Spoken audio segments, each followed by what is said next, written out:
Eric, Al, Bruce, good to see y'all. How are y'all doing tonight?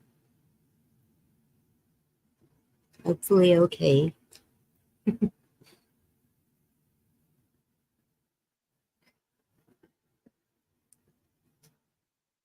So I was going to start with this. I'm glad to hear that, Al. Thank you. Um, this conversation that I had this morning about Jesus and Christianity, and this is from the man that um, is agnostic. Is that what it's called? But trying to see if he puts it in here. He puts this whole thing about contradictions in the Bible and just here's the summary. In summary, Jesus was not a Muslim because Islam as a religion did not exist during his lifetime. However, Islam holds Jesus in high regard as one of its prophets, acknowledging his significant role in the religious tradition that precedes Muhammad. And so you know me, he stands alone. How are you doing?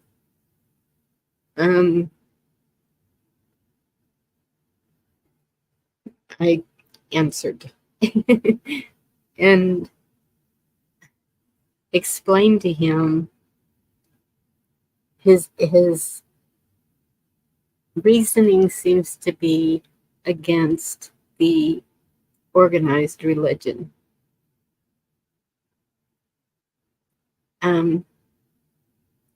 I can kind of understand that.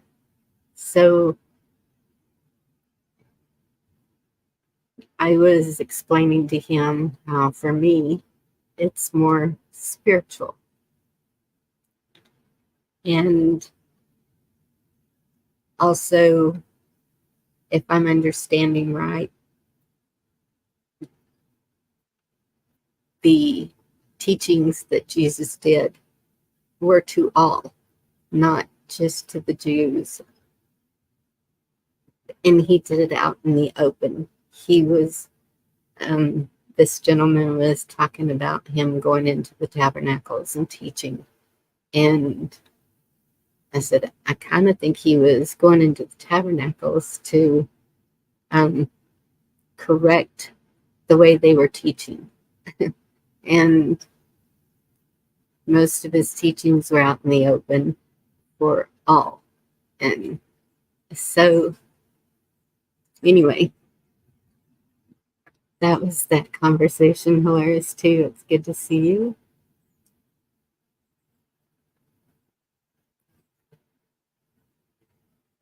Oh, thank you for explaining that. I did not know that.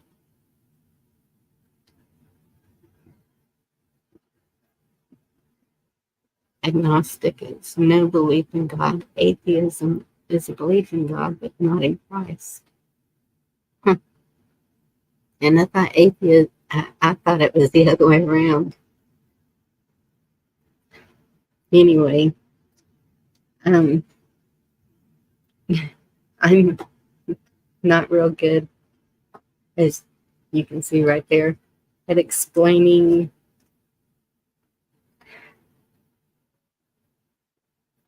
Hey, Dorinda, how are you? I'm not real good at explaining the workings of it all, the Bible, all I can explain is my experiences and how he has been there for me. And yesterday, you talk about a great awakening. I had one. And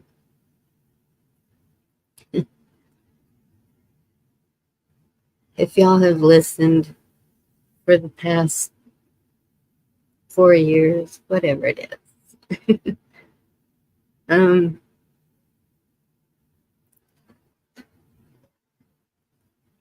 I probably put too much of myself out there and say too much about me. And oh well, that's being honest. It's like um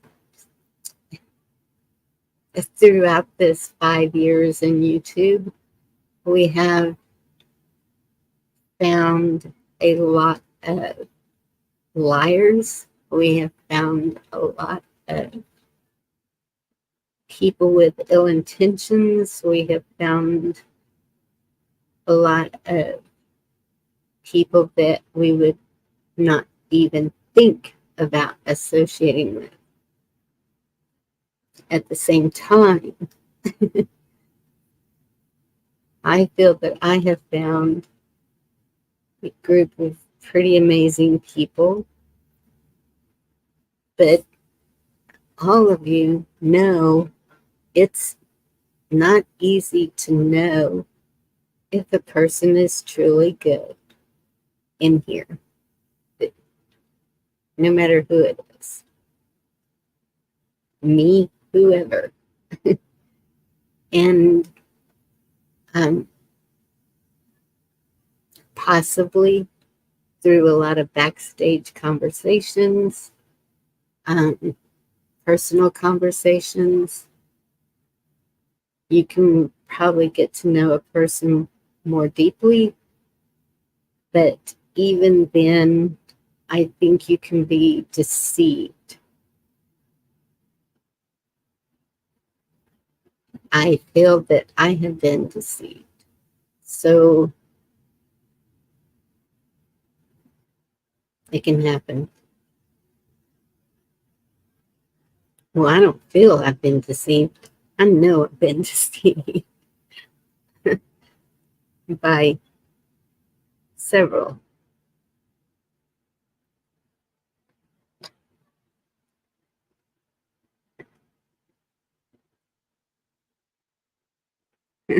Elaine, I so want to talk to you.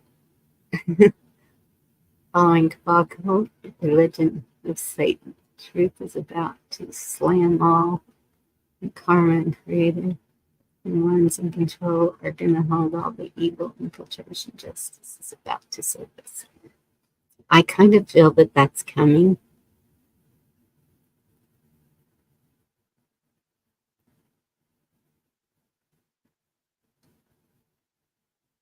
And that is true. Darkness does not want truth. It helps.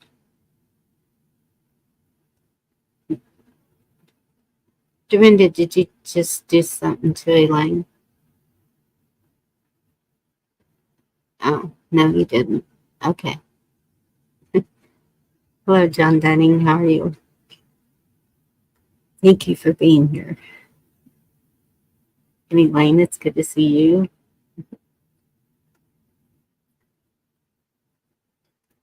So, okay, where was I going with this? Love who you are. That's where I was going with this.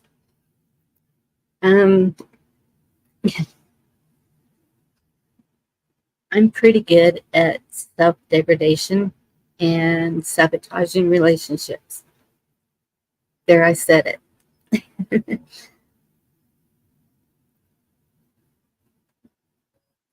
At the same time, I look at my life and I look at the people around me and the people that I have known for 40 plus years, and how many of them can I count on?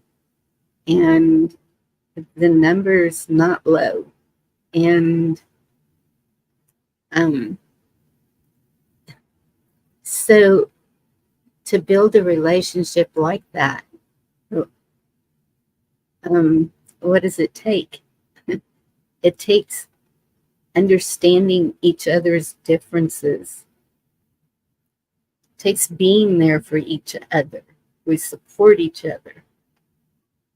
And even if life gets in the way and we don't speak to each other for 2 or 3 years, we can come back and pick up right where we left off. And that's the beauty of true friendship, lifelong friendship, is that's how it works.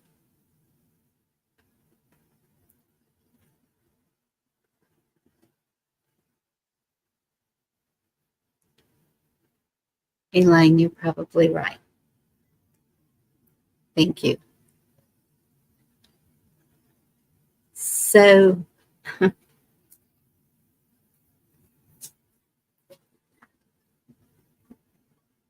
hey, Kiss Off, good to see you, sweetie. Some of the friendships that I have built here that I have really put a lot into.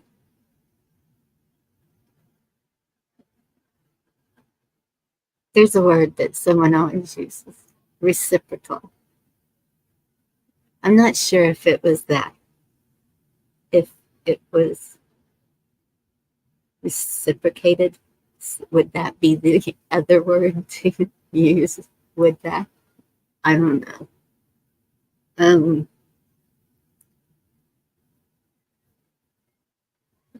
So for the past few months, I have been asking someone to forgive me, feeling that I had hurt them very deeply. Well, yesterday, after a lot of prayer, and this has been daily prayer, y'all, not just a little, it's been daily several times a day. It hit me, I'm sorry. I have value. I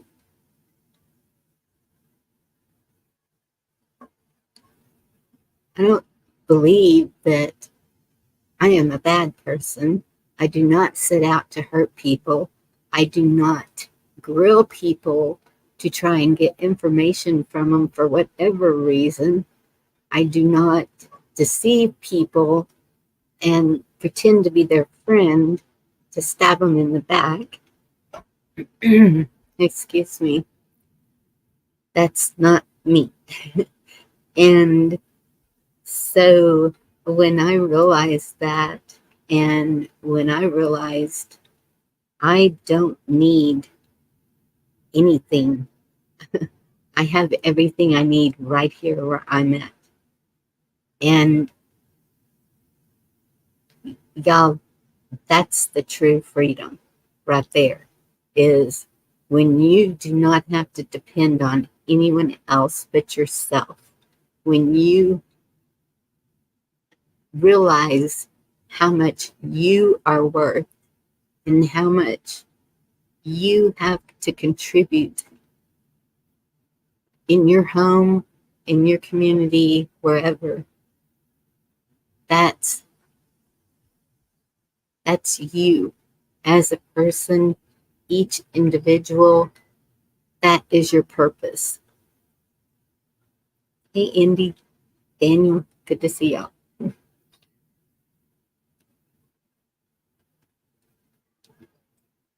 And it was, it was like, oh my goodness. Once I realized that, and it's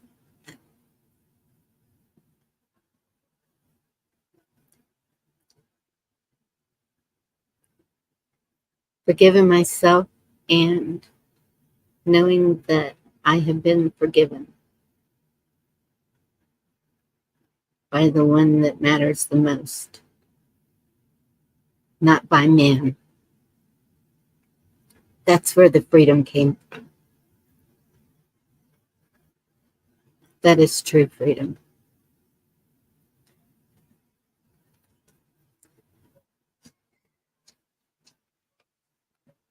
So for all of you, don't let people mistreat you because it's what you're used to. Take a stand. You are the ruler of your home. You set the rules. Hi, Apple Dumpling. Good to see you.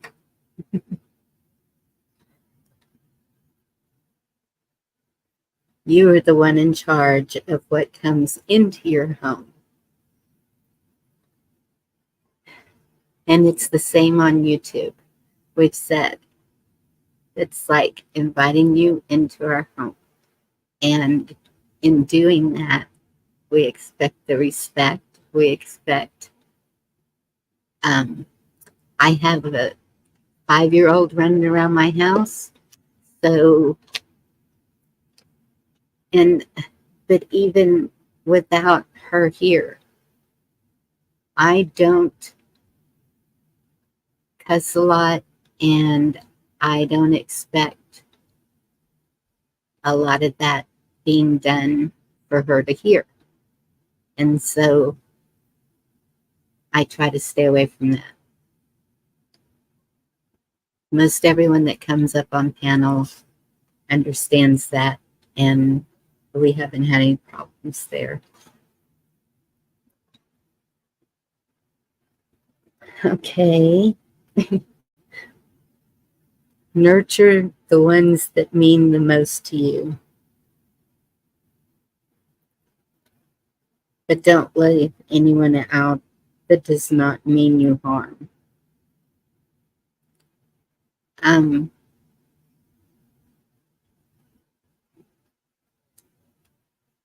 Even family members, you can be closer to some than others. You can have some family members that you haven't spoke to in 40 years or however long. But even at that, I know I can call up any member of my family if I need to for anything.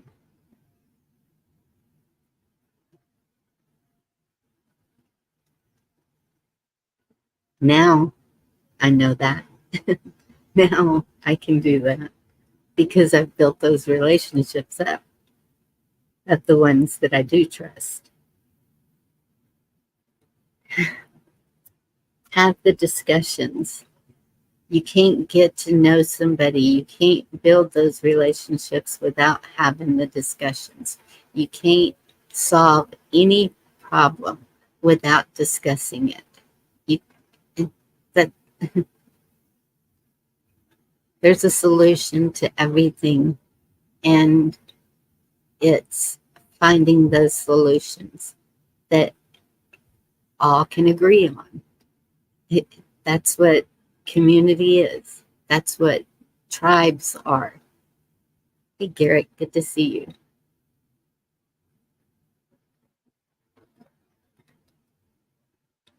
I don't see a lot of that happening. I see clicks, and there's a pretty good sized group that seems to stick together, but there seems to be a lot of offshoots of that. And even still, we can still talk to each other, all of us. A lot of things we do agree on.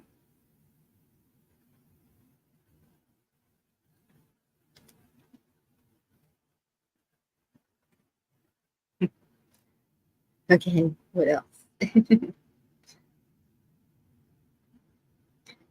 And when you're having those discussions, or when you're talking to people, if something's going on, it's okay to say, that makes me feel uncomfortable.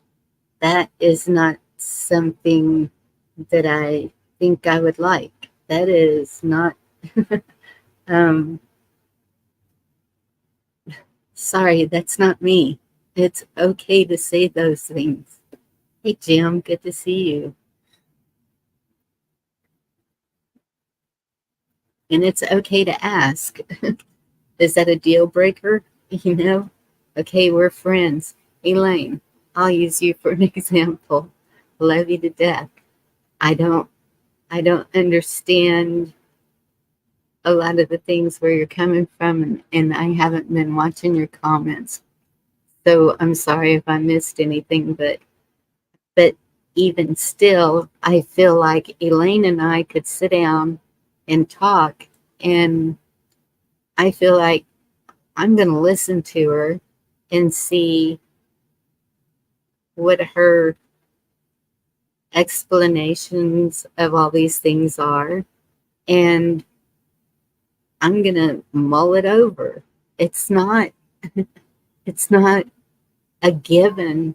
There it's not an absolute. It's this is her view, this is her full belief, and this is there's something to it. I feel it that there is something to what she is saying. And so I would listen and think about it. And then I don't think it would affect our friendship.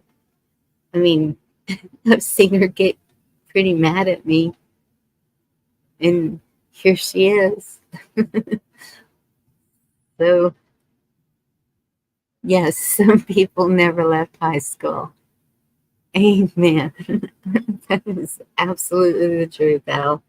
I have seen um, a lot of childish behavior.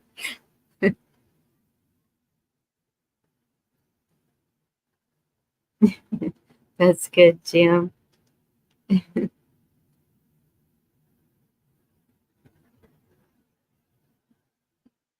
Love you, Elaine. I'll put the link if anyone wants to come up. That's basically what I wanted to say. And also to tell y'all, um,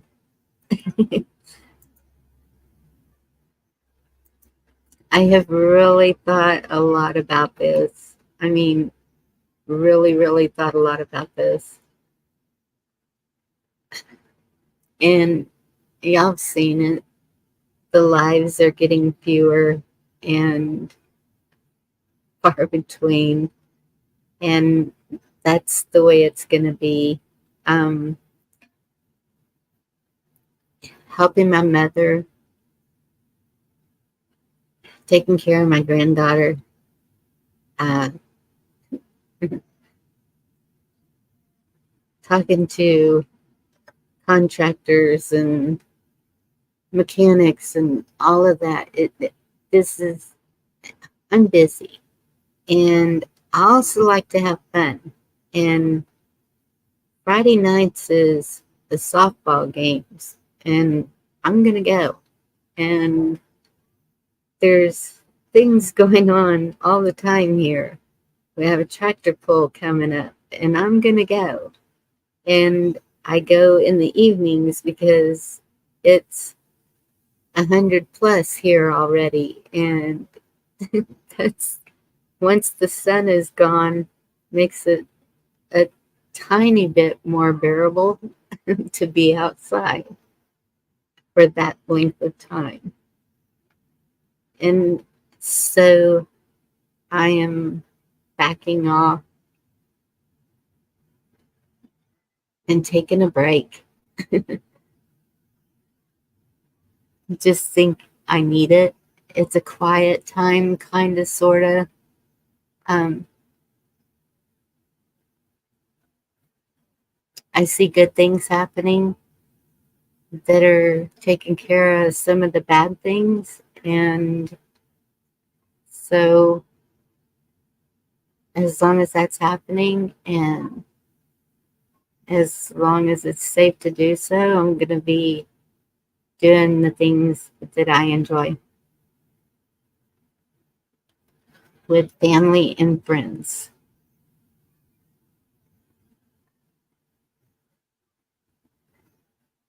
I'm sorry, Elaine.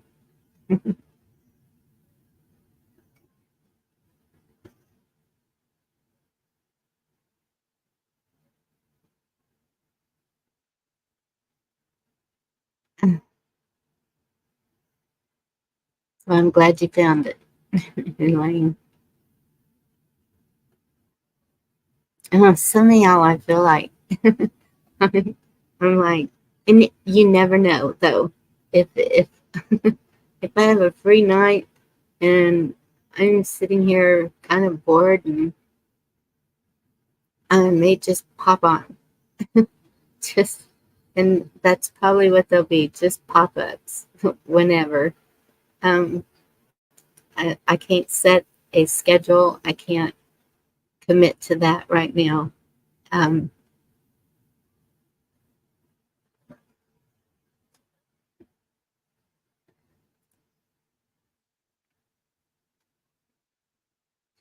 yes, Larry.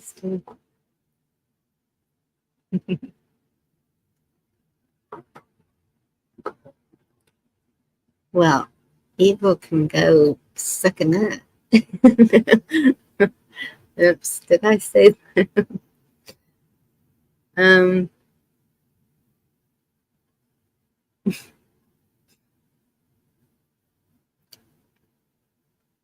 so many of y'all are so dear to me.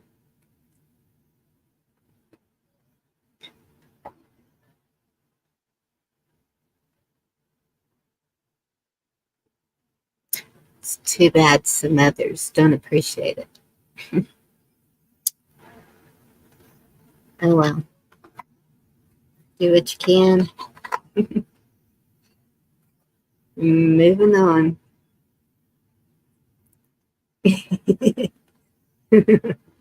Well, excuse me. Being outside working in the dirt and plants today, pollen's pretty darn high here right now. Buffering, yes, I said what you think.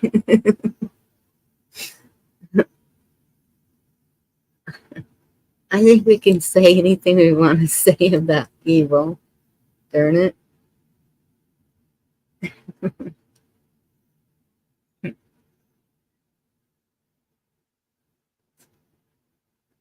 I believe that are fun to see.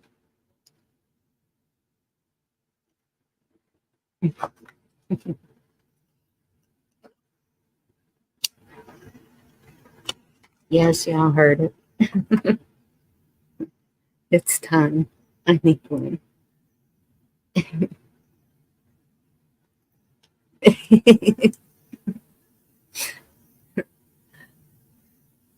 I like the pepper. Working until then.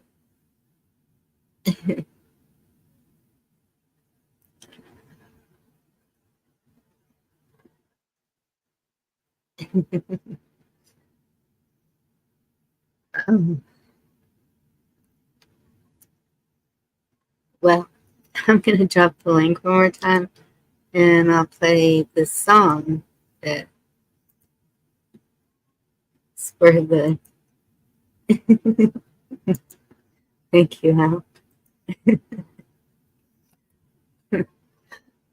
Um, the title of this song is Love Who You Are. Excuse me. Boy, it's really messing with my voice. So this is, let me see. It's Frank Turzo, I know. And I don't know if that's his wife singing with him or who she is. She's got a beautiful voice. Um, but it's a really good song. So I'm going to share this. Here we go.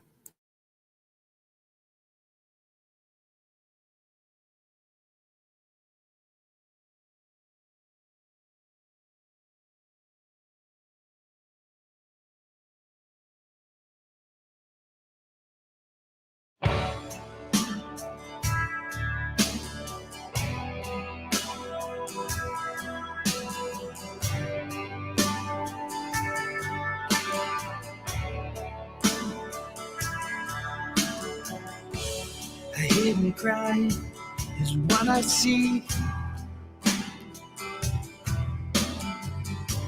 A silent tear is what I hear.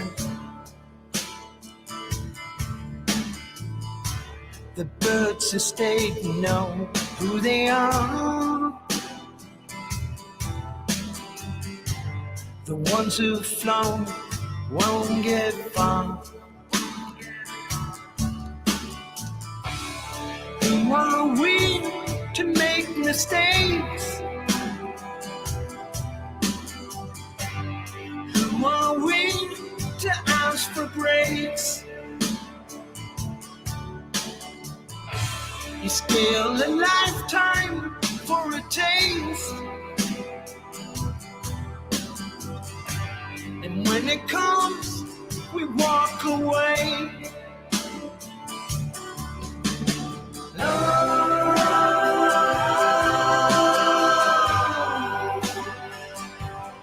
Who you are.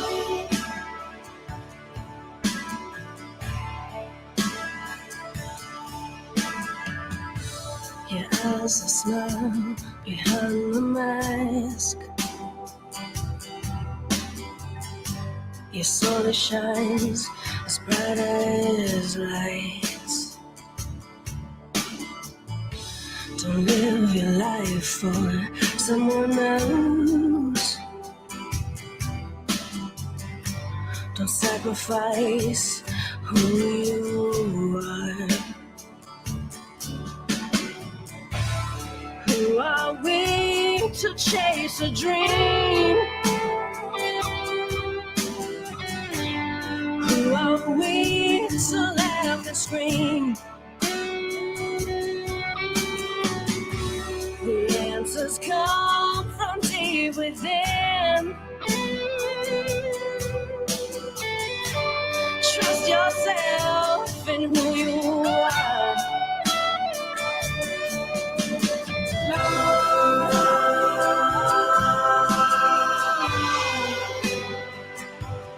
Who you are.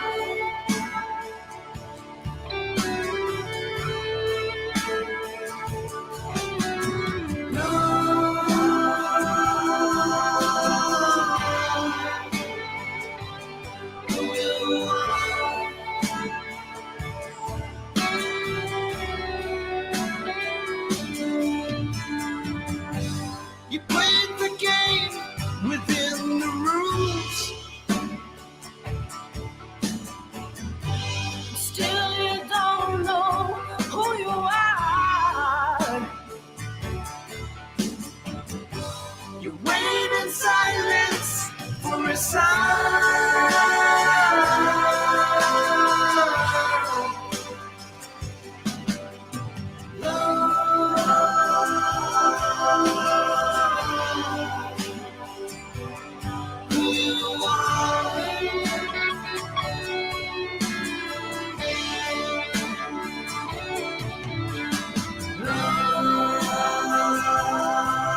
I just love that song. It's just beautiful. Great job, Frank. And company. Stepdaughter. I think Indy said she might be, but that's a really good song. Yes, I love hibiscus. I like the tropical plants. I have one out there that grows wild on the southeast coast, and I have been babying it like crazy. And excuse me, it was doing really well. And all of a sudden, the leaves are turning brown and falling off, but there's new shoots coming up. And so I was looking at it, trying to figure out what is the problem here, and come to find out fire ants are getting up in the pot. And so I'm going to have to repot it, get rid of the fire ants, and put it in a different location. Hi, Jim. Hi, Barney. Hey, last night Jeremy was telling me about he's got a problem, him and Christina, with the fire ants in North Carolina. We're lucky they're not up here. Yeah. The one thing that I have found, I pour the mound with ginger ale and they're gone. I don't know what it does to them, but someone had told me to try it and it works. And it's cheap. Just go in and get you a big 2-liter bottle of ginger ale and pour it on them and they're gone. I would use the generic ginger ales. My wife went to the grocery store Yeah. and she couldn't believe most of the 2-liter bottles of soda are $3.19 now. Can you believe that? Yeah, I know. I don't drink. My wife doesn't drink soda. I drink probably 8 or 10 ounces in the morning after a cup of coffee. The thing, well, I haven't had time to research. I wonder if carbaryl, which is called 7, it's like one of the safest pesticides. I wonder if that would kill the fire ants. Good night, Kiss Off. I don't know. Um, Here they try everything. Once they start building the mounds, if you don't take care of them right away, they will get all over the place.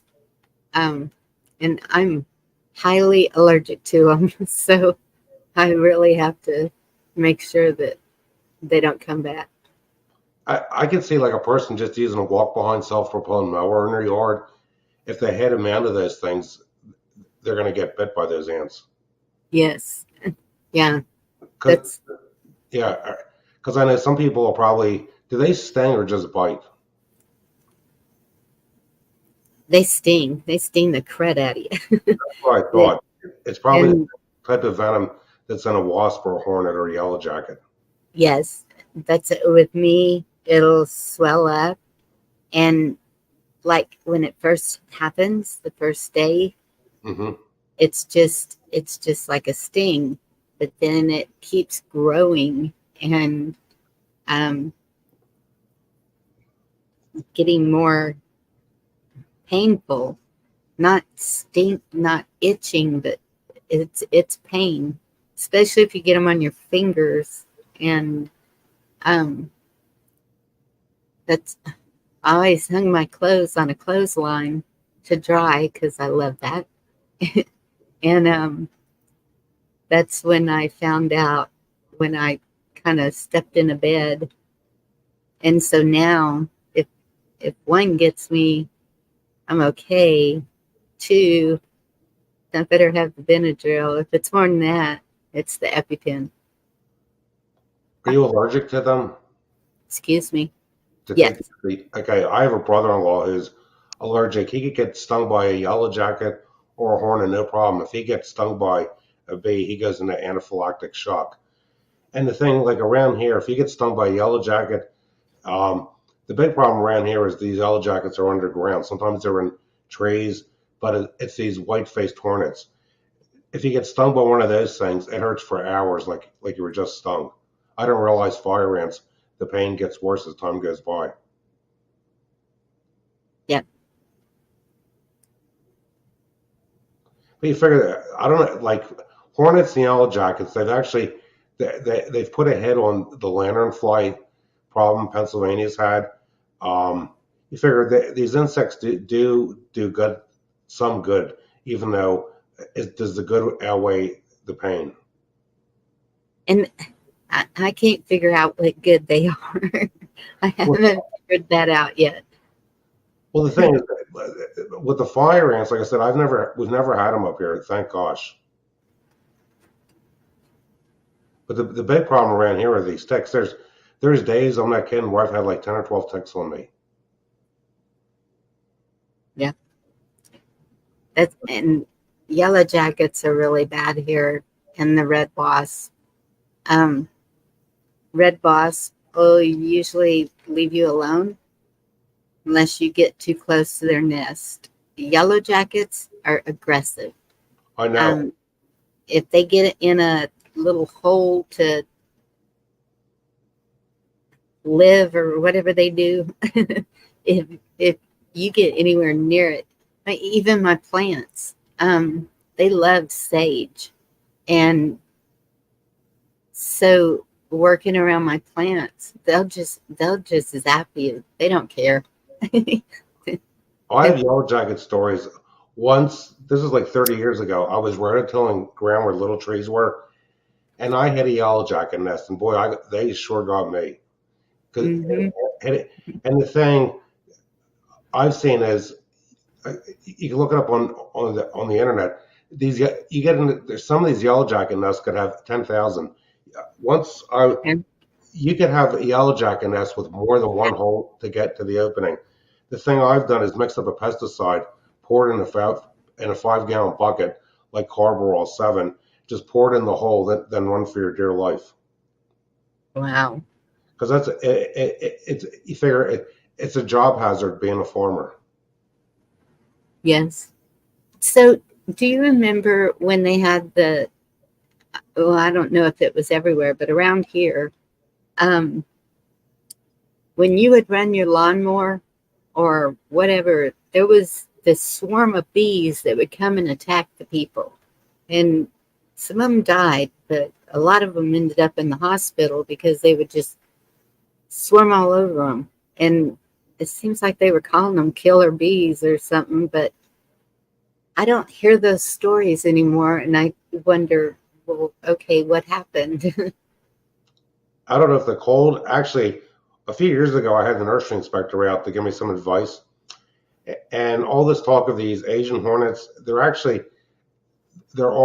killer hornets every here and there in Pennsylvania, but it hasn't become like a really big problem yet. I think they can only you figure that you got the white-faced hornets, which are like black with a white face. Then you got European hornets. They look just like a yellow jacket. All these things, I've never seen the killer hornets. I think there was an incident where they were found. It was up near Wellsboro, Pennsylvania, up in Tioga County. Yeah. And I just saw an article about these flying spiders all along the East Coast, and I'm like, oh my gosh. Okay. They're from Georgia, from what I found out.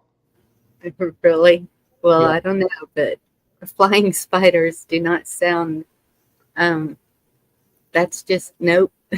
Our spiders are on the ground and Yep. easy to take care of. But when they start coming flying out of the air at you, no. I've seen a few outside. We had one in the basement last year. It's a spider, but it looks like it's a cross between a spider and another insect. I forget what it's called. Where those things, if you don't kill the female, they can just multiply. Yes. I actually killed a brown recluse that I think she was carrying the babies. I didn't know And so she was in my living room and stepped on her, and all of a sudden there was these little bitty ones just running all over the place. And so we are doing the cha-cha-cha real quick, everybody stomping these little babies that are going to grow up, and because recluse are, they're they're pretty bad. They'll eat your skin up. One of the disadvantages of being in such a hot climate, like where you are in Texas, Hmm. like my area, we haven't had any significant rain. It keeps missing us. They've had it like 25 miles away. Allentown, Reading has gone to rain. Now, at the end of the week, it's supposed to get to 90 here. Yeah. And tonight, okay, we've been lucky. I was saying last night to Jeremy, okay, we have a week where it's warm, then we get a week where it's cold. Like today, it got to 80. It's supposed to get down to 58 tonight. Oh my goodness. You would love that weather right now, wouldn't you? Yes, that doesn't happen here.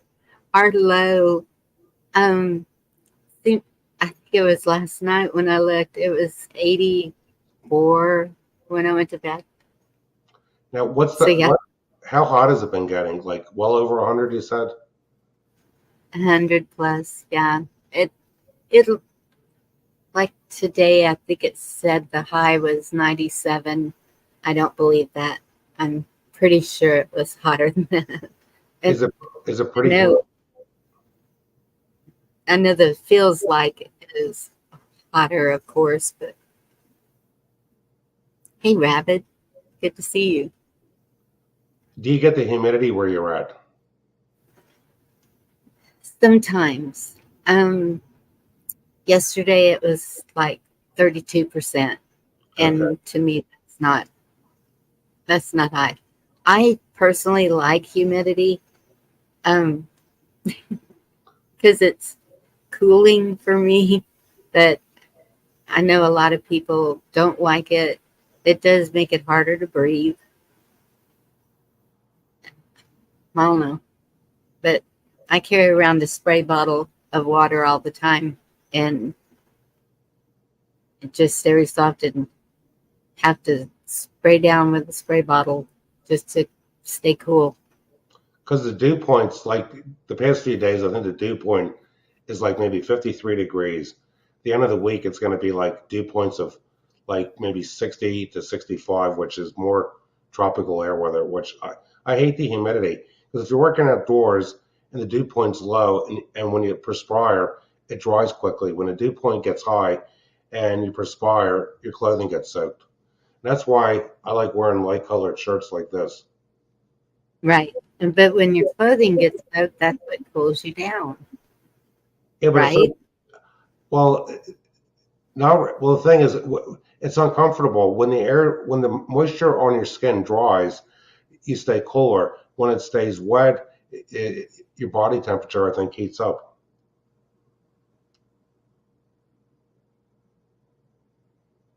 Possibly, I don't know.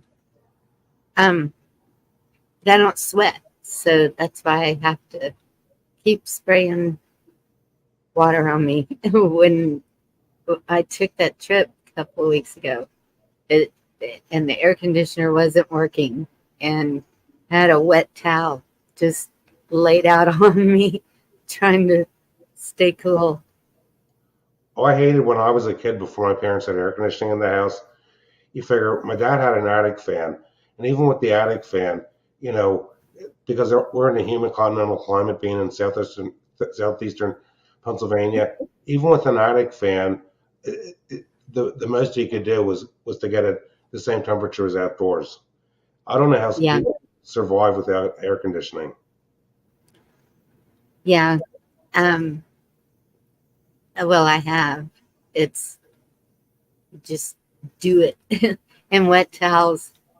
I have slept on top of a wet towel with a wet towel over me. Um, it You get used to it. You get in the bathtub a lot. I can't wait to get in the shower after this because I still feel all grimy from Hmm. working outside and the vehicles. we're trying to sell one to pay to get the other one fixed, and yeah. And working on them for me now is like I'm the one pushing the brake to bleed the lines, or the easy stuff. Can't do the other stuff anymore. Well, speaking of grimy, the pollen is just terrible. Like the neighbor behind me has these really big white pines that were planted in the 50s. And even if we have a rain, the next day, the windshields of our vehicles are just covered with this yellow pollen. And Yes.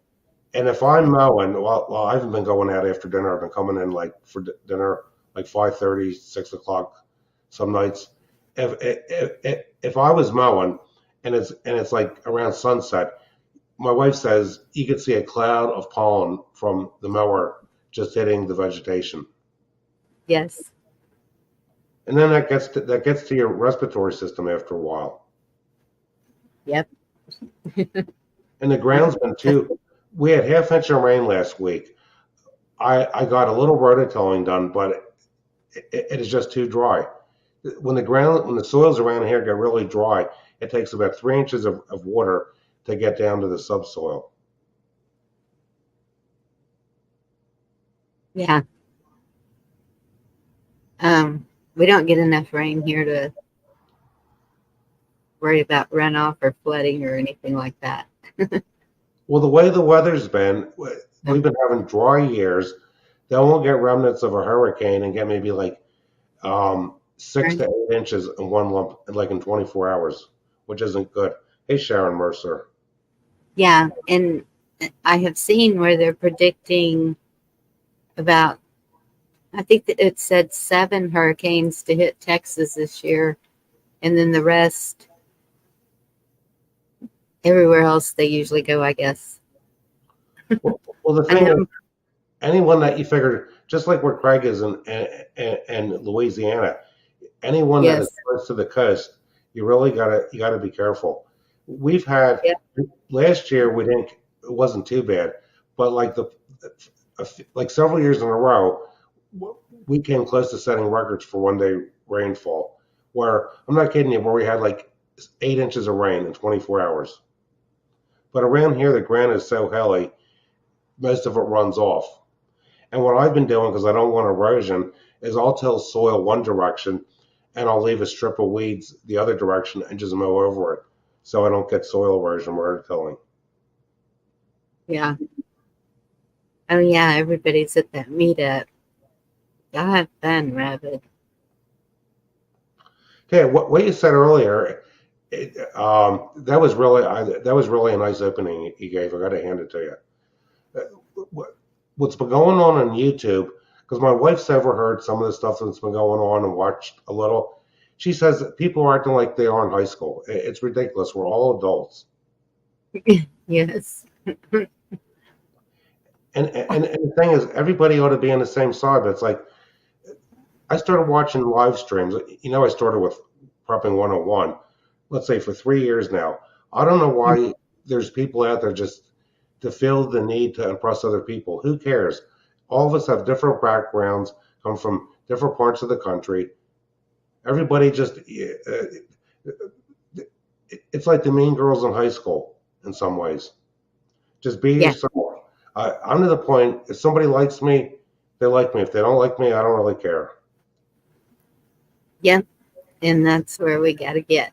It's like Elaine a minute ago asking me if she should leave. No, this is all inclusive.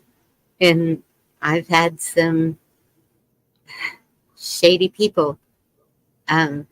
Just had to block one not very long ago because he threatened somebody. And so I can't allow that. And yeah. Then the thing is, if somebody really wants to, that's really internet savvy, look at it like this. People take a risk being on the internet. If somebody really wants to, they can find out anything they want about anyone. Yes. That's beyond my capabilities. And that's even without being on the internet. If you know a person's name, that's all you need. I won't say that there's one YouTube channel I've been watching, like following what goes on with the stock market, and this guy's had theories, and he's talking about like companies and people, and now word's gotten back to him. He's seen it where people are posting stuff on other websites about where this poor guy lives, and he's looking like this. A lot of these people have these financial channels. Some of them, they show how much they have in the stock market. It's like, who cares? If they know what they're talking about, fine. But it's almost like they're trying to impress people.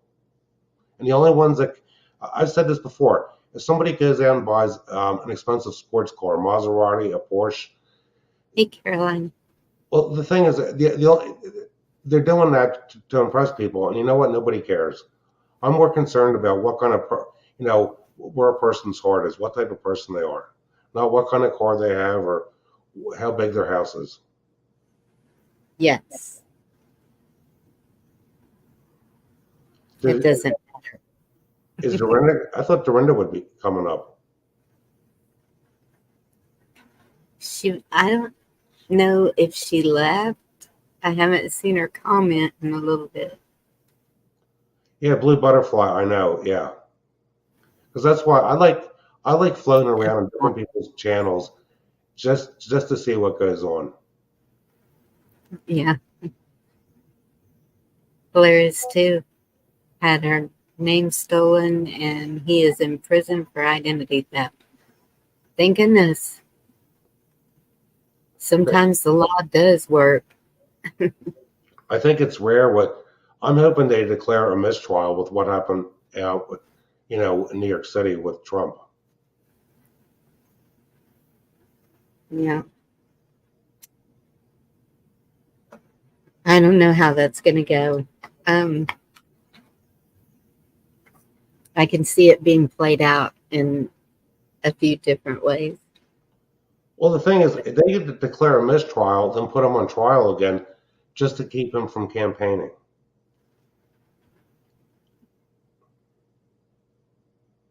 Elaine, I don't know about anybody that's really selling fake gold or silver, though. That's why I say to people that if you're going to buy silver, it's better, I think, to buy the junk silver, the coins. I mean, I believe it. There's so many scammers out there. Yeah. Then there's always people coming up with excuses, trying to get people to give them money. Like, everybody has a story. And that's why I like going to Sheena's when she's got the rings, or it's, what is it, 9.99 or something like that, silver, and because it's old. Mm-hmm.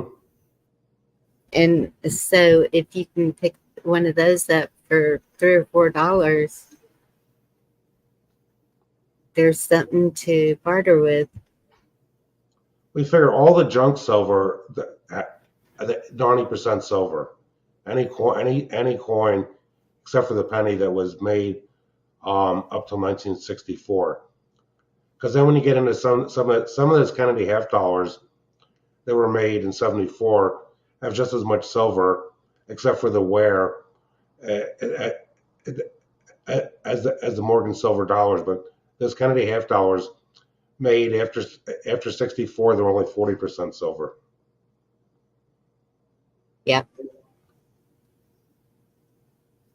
I used to have coins from working at the restaurant and the convenience store that I would take out the old ones, but guess the kids decided it was spending money, and Mm-hmm.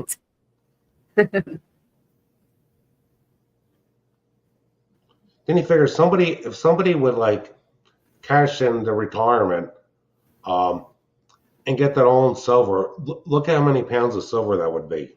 It would be enormous.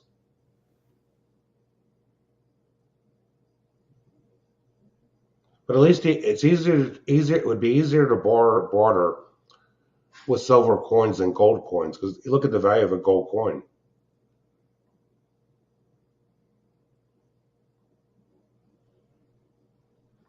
Another thing I found out, say you buy junk silver and the value goes up. Mm-hmm. You don't have to report it on your taxes. If you buy silver bars and sell them at a profit, you have to pay capital gains tax on it, according to the IRS regulations.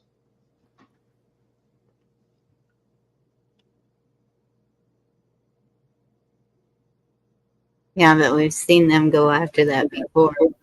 The gold and silver. I don't know.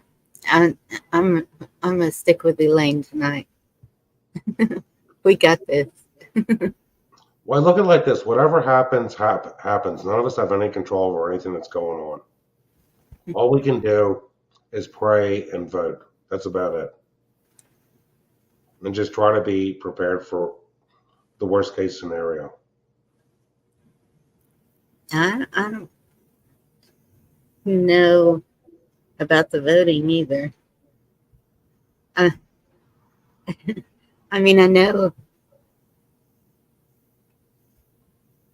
I will vote, but I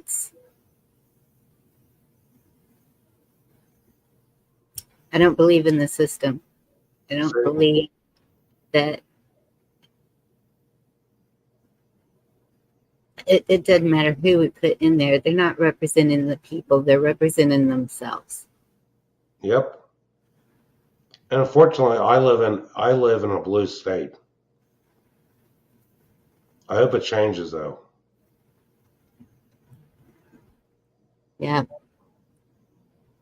It's like Pennsylvania, our governor, he's a local guy, Josh Shapiro from Montgomery County, the same county I'm in. He wants to do stuff like other states are doing with, the farming. And what did you hear in Idaho? They're not going to let the farmers use all this in-ground water. It's going to cause a potato shortage. But there's so many. You figure the number one industry in my state, Pennsylvania, is still agriculture.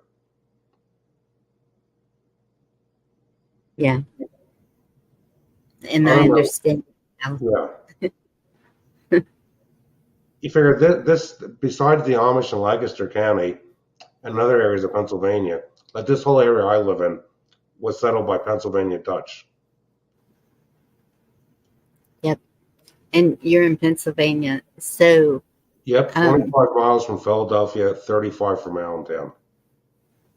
I've heard that Pennsylvania is the only one with a common law court. Don't listen. I don't even want to go there. I was in a right to farm case I lost in Commonwealth Court back in, I think it was 2012. Really? All because it's like this. We got a big deer problem. The state constitution gives the Pennsylvania Game Commission superseding authority over any government when it comes to game and wildlife, like regulating hunting and fishing and wildlife management. So I started using a high frequency noise making device, not very loud, to keep the deer out of my property, and neighbors started to complain. And I had the head of the Game Commission at the time testify as my expert witness. And I still lost the case because the judge that ruled said I was engaging in a normal farm practice abnormally. Can you believe that? Yeah. It would yeah. There's legal precedent that I'm right, but you can't beat City Hall. I was using a device called Critter Blaster Pro, no louder than 55 decibels on the property line, to keep the deer off the property, and the thing worked. And it's a long story, and I don't want to say too much, but we had neighbors purposely pouring cornmeal around the perimeter of my property to lure the deer in. Then they would go on the park property in the dark and shine lights, and I couldn't safely take a shot at a deer with people in the park property in the dark. Some people, it's all because one person wanted this property for development, and I wouldn't sell it to them. Yeah. You figure, I've met true evil in the world. There were people out there that will do anything to get their way. And that's why I've done videos like, do unto others. I look at it like this. I think people that are evil, they're this is all people that do bad things. It's going to come back to haunt them in the long run.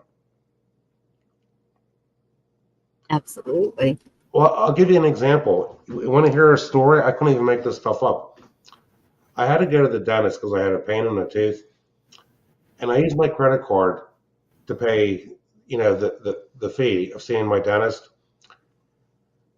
My credit card, it never showed that I paid. I know because I would transfer money from the bank account to pay the credit card. According to the dentist office, they got their payment, but it never came out of my bank account. Can you even believe that? Yeah. It was only $102. And I'm thinking, I hope they didn't put somebody else's numbers in. I try to do the right thing, but it's out of my hands. Right. Just like Abe Lincoln walking to return a nickel, was it? I think of him being given too much change. Yep. I'm not sure what kiss off means. I don't represent Pennsylvania. Pennsylvania is a crazy state. I'm not sure either. And she looks shocked about killing deer, and that's half our groceries for a year.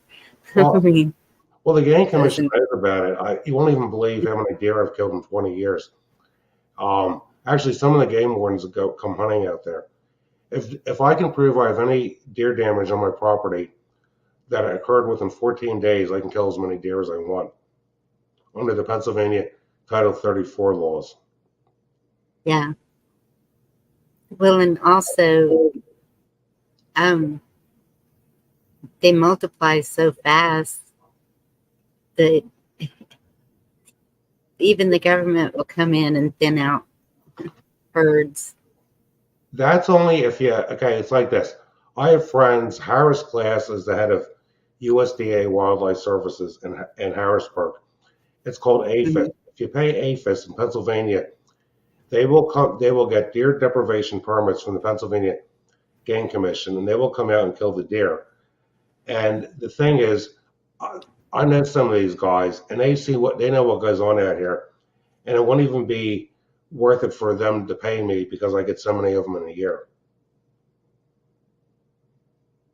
Because when you figure safety first and foremost.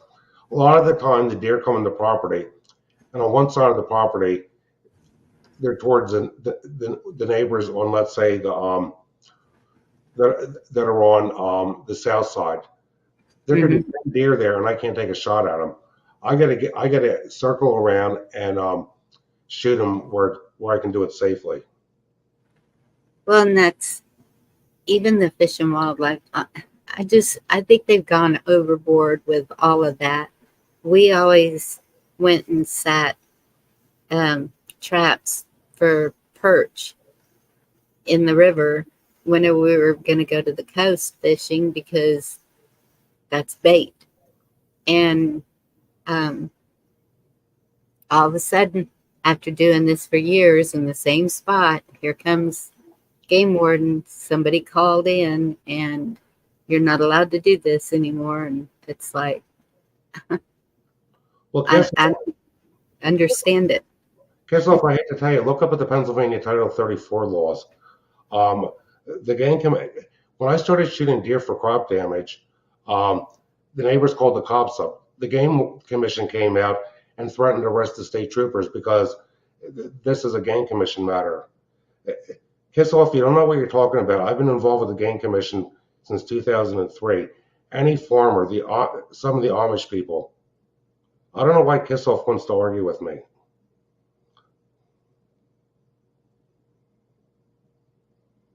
They just don't eat the Christmas trees. They rub their antlers on them too. And it's like, it doesn't matter if it's Christmas trees or corn. Actually, I know farmers in the area, one family, they get about 30 deer a year in the fall because the deer come in there and they start eating the winter wheat when it comes up in the fall, and they'll eat it in the winter time. And if you don't thin out these deer, you won't have any crops.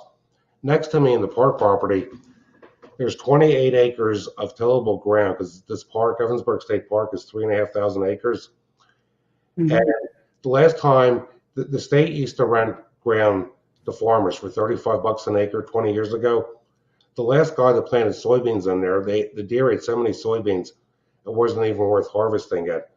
So now the state is basically paying a farmer just to grow Timothy hay and just to grow Timothy hay and cut the hay, so junk trees don't come up. Yeah, I didn't know deer ate trees. The deer, I've got videos on my YouTube channel of crop damage. Huh. It's gotten to the point I've got boxes of deer antlers. The Game Commission doesn't, unless I get a 10-point buck, they don't even pick up all the antlers anymore.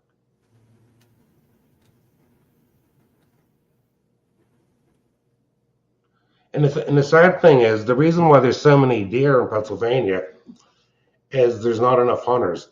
Back when my grandparents were growing Christmas trees as a hobby, and my dad had a nursery where he hardly saw any deer. With the woke mindset, PETA buys more doe tags than the hunters do. People think it's all the new housing pushes the deer out. It's not. It's the fact that there isn't enough people hunting the deer. I remember when my son was in middle school, the teachers are all woke around here. They're teaching kids to be kind to the animals. During hunting season, there were more people hunting around here when I was a young man than there are now by far. Yeah. And no, the houses do not run them out. We have it's a city, and they built all these houses in the city. There was a group of billionaires that got together and made this city. It's northwest of Austin. And so all these homes were built on the deer trail. And so there's deer galore out there. And there were some people that were complaining about the deer.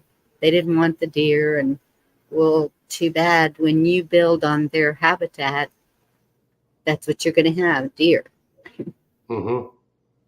And but they've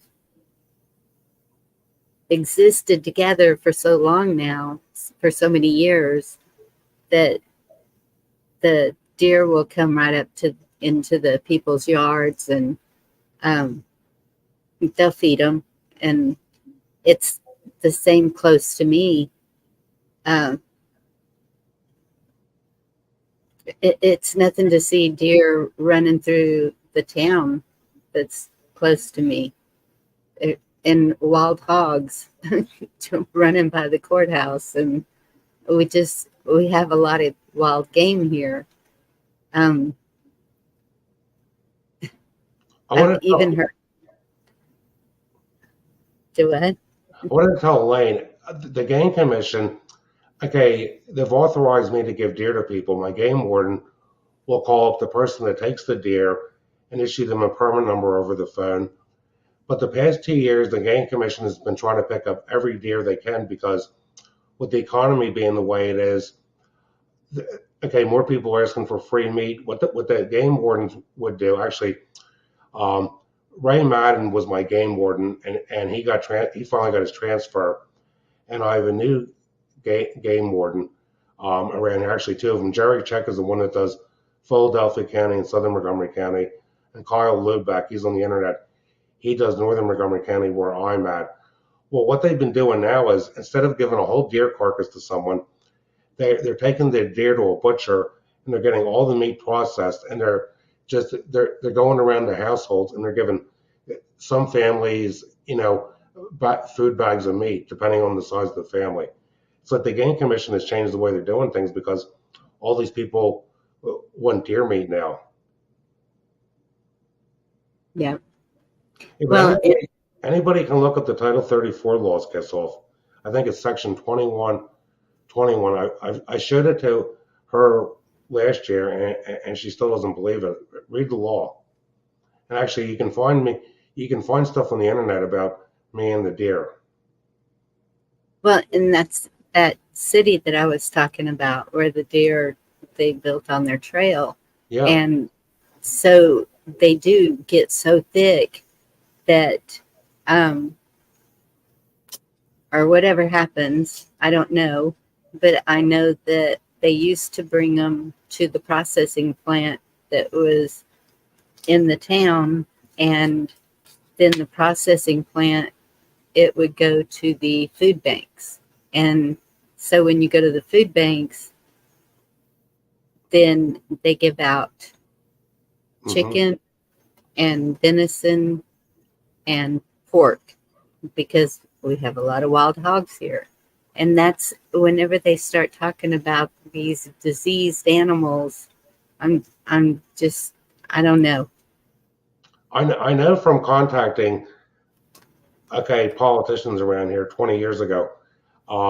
If the game commission wants to have the deer given to like someone that knows how to butcher it, it's fine.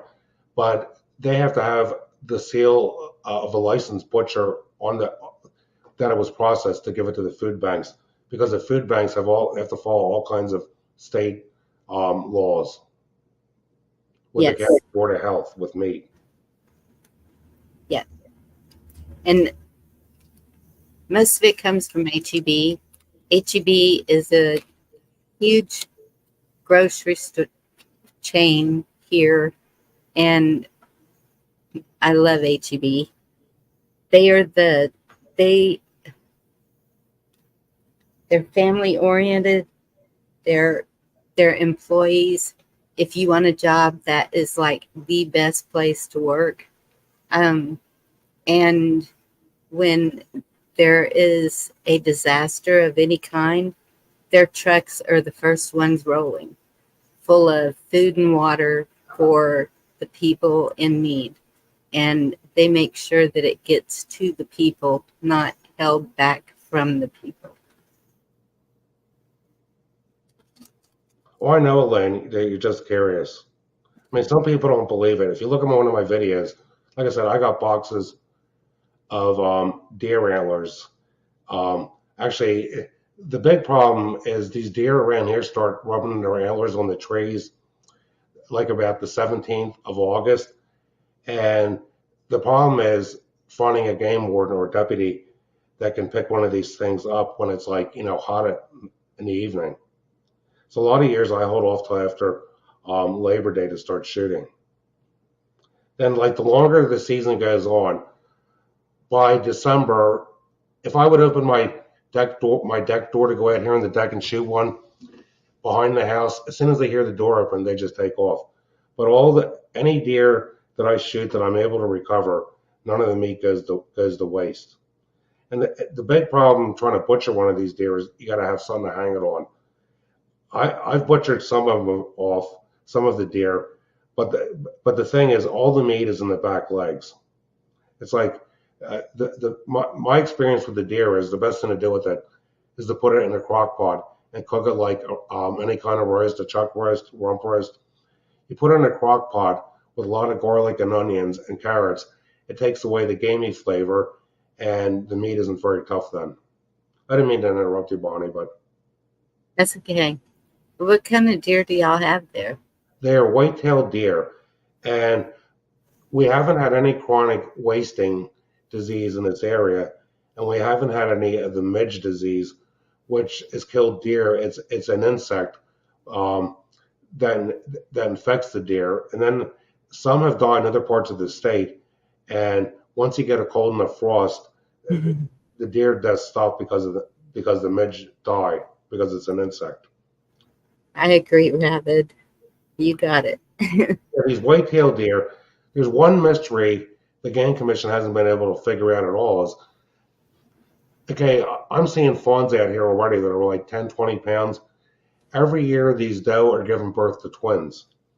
And the Game Commission, it's occurring mostly in the southeastern part of Pennsylvania.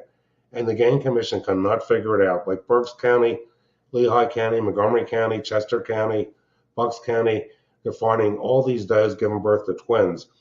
And then in Delaware County, Pennsylvania, which is just north of the Delaware border, the deer are much smaller. It's like the average buck around here is probably 150 to 180. According to the game wardens, most of the deer don't even make it past 1.5. The Game Commission does infrared aerial photography every year to keep track of the deer population. And according to the game wardens, more deer get killed by automobiles in southeastern PA than by hunters. Isn't that amazing, Bonnie? Yeah. I look at it like this. Every deer I kill could be saving a person's life. I had one that it broke the plastic spoiler on my Chevy pickup truck about 4 years ago. It was like a few hundred feet from my house. I'm driving down the road and this deer runs out. I couldn't even hit the brakes. My wife hit one probably 14 years ago. All it did was dent her door. A deer ran into the side of her car and it didn't even phase it. Yeah. One has run into the side of my mother's car when I was with her one time. They just right into the vehicle. But I don't understand why you have to hang it to butcher it. So you don't. Okay, if you hang the deer, you take a hunting knife and you cut into the skin and you split the skin open. It's very hard to do that when it's on the ground. If you butcher a deer on the ground, you're going to get dirt on the meat, and grass just sticks to deer meat like you wouldn't believe. Plus, when I do it, it's in the evening. It takes before the game warden picks up the deer, I have to gut the deer. That means take a hunting knife and cut the deers open. You start down in the stomach, and I found that when you get closer to the chest, it's easier to use a serrated dollar store knife. It acts like a hacksaw. You got to take the stomach out of the deer, and you got to take out the lungs and heart and the liver. Well, yeah, I understand hanging them to what do you call it? Field dress them. Yeah, field dress. I get that, but and so then we quarter them and put them in an ice chest and bring them home to butcher. That's why I was just wondering why you were saying to butcher, because. Well, I've butchered some myself, but like I said, I don't want to. I know people, they have a winch in their garage and they turn the lever and they hang the deer up, from the winch, and it's easier to butcher that way. It's harder to do it when you field dress them, they're on the ground, but trying to bend over and not get the meat contaminated. Oh, okay. Well, yeah. We've probably eaten a lot of contaminated meat then. I mean, everything's clean. We make sure it's scrubbed down good and everything. But so our setup was the winch that you just described. Do that. I don't go out there when that process is going on because I just can't. But then once it's ordered, I can do the rest. And then we have this long metal table and grinder and the which you use oh my goodness, I can't even remember what it's called, that you stuff the sausage in, and then there's one tying the string, and that was usually my job, tying the knots, because you don't want your sausage to fall when it's in the smokehouse. It's a process and it takes everybody. But then at the same time, if we're just cutting it up for steaks or whatever, but while we're doing that process, what Rabbit said a while ago, the backstrap, that's the first thing to come off, and that's the first thing going in the skillet, because after everybody's through working, they're going to have backstrap and biscuits and gravy.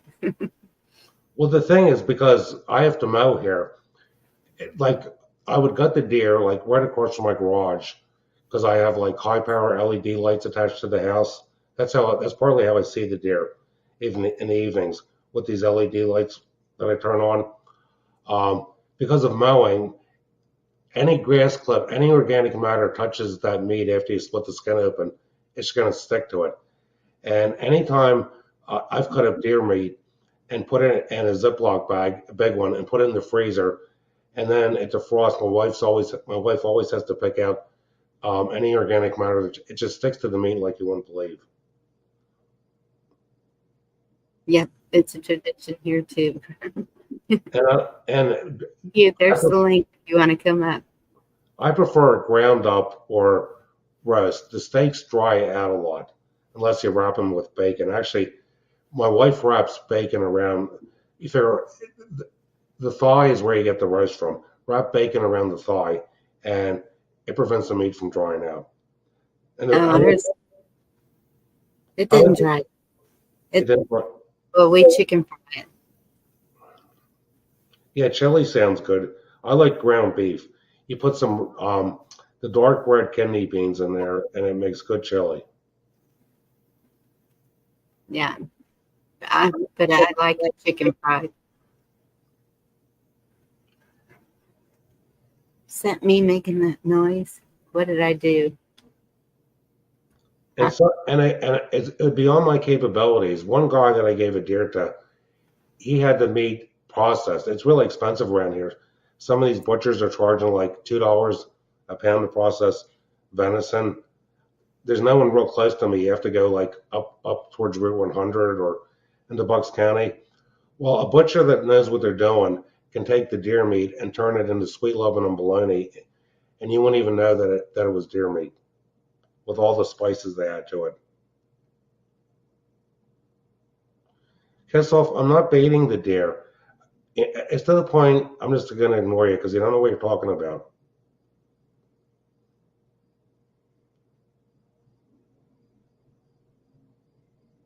Yep, there you go. Yeah, if you put ground beef in with the deer meat, it makes really good meatloaf. I mean, some people don't like the fact that people. You got to remember, it's in the book of Genesis. God gave man dominion over the animals, and when I shoot deer, I try to kill them as humanely as possible. All of my family are hunters. And I actually like Al Bundy. I love the coyote. According to the park police and the game warden, the coyotes are putting ahead on some of the deer around here. I mean, we got eastern coyotes, and actually some of them are way bigger than what most people would think. There's a few of them around here bigger than my German Shepherd. Because the average coyote is like 45 to 50 pounds, 55, and there's been some around here that have been shot by hunters that weighed in at 100 pounds. It's because the eastern coyote has 1/3 gray wolf DNA, and the Game Commission says some of them they think have them as half wolf DNA. Like some evenings in the fall when the windows are open, you can hear the coyotes howling. You don't eat the coyotes, do you? I don't. Hunters, I don't think they eat them. They're just hunting them for trophy. Aw. And so it's like I'm against hunting the coyotes myself because they're doing me a service putting a hit on the deer population.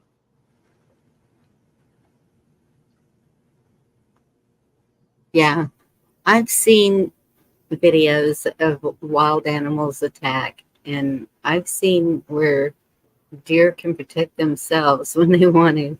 I've never run into one that's been like that, but I guess they're out there. Well, in Pennsylvania, it's illegal for a dog to chase a deer, and actually, a hunter is allowed to, under state law, to shoot any dog that chases a deer. I learned this in high school from my chemistry teacher because this guy was an avid hunter, and the game wardens have confirmed it. If a dog chases a deer, a big buck, they could be injured because the buck will kick the dog in the face. Yeah, I I've never heard of that being a law. That must be where you're at. It's an old law that was passed in Pennsylvania when the Game Commission was first found. Oh, okay. I mean, the Game Commission's got some kind of, they have all kinds of obscure laws. I found out on the Pennsylvania Game Commission website, just for looking at the requirements for someone to be a game warden or a deputy, you can't have any chipped teeth. You have to have all your teeth in good physical condition. And I understand they want people to look, professional. And the game warden, your teeth. If a person has a tooth missing, they can't be a game warden or deputy if you can see it when they're speaking. That's weird. Okay. And the game wardens in Pennsylvania, their starting salary, I think, is $48,500 a year. And around here, school teachers make more than that to start. And I have more respect for the game wardens than the school teachers. Rescue, get up here. Down here, people use dogs for deer and hogs and just about anything else. True. And I think, Bonnie, I never went hunting. My father was never a hunter. I got sense at the deer problem the first year we lived here that I contacted the Game Commission to see what I could do. And their thing was like, we could put a fence up. My sister put a Game Commission fence up around one of her farms that she grows Christmas trees. It's only 5 foot tall, and the deer jump over it. If I would put a fence up high enough to keep the deer out of here, I'd be in lawsuits with the neighbors. And actually, according to the game wardens, I would need about a 10-foot high fence to keep them out. I know people, One Tree Farm, they're in Spartansburg, PA, which is not too far from Lake Erie. They put a fence up and it's slanted. It's on an angle like this. So if the deer are coming like from this direction, the angle, they couldn't jump it. But you'd be talking about tens of thousands of dollars to put a fence up. Then at my age, I figure, I'm 63. I'm not going to spend that kind of money to put a fence up. Yeah. Here, it's a 6-foot fence to keep them in or out. Either one.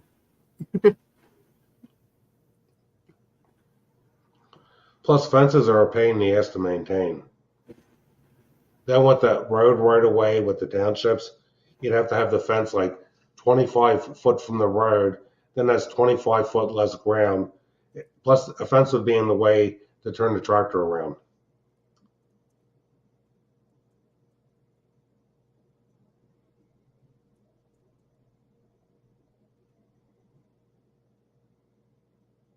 Yep. And yeah, not that I know of, Eli. And sometimes I give them out for protection.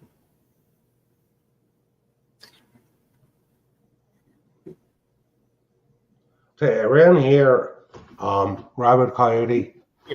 I live on a crazy road. We got people here. We got neighbors that I like that are conservative. Then we got neighbors that are displaying stuff because of it's Rainbow Month.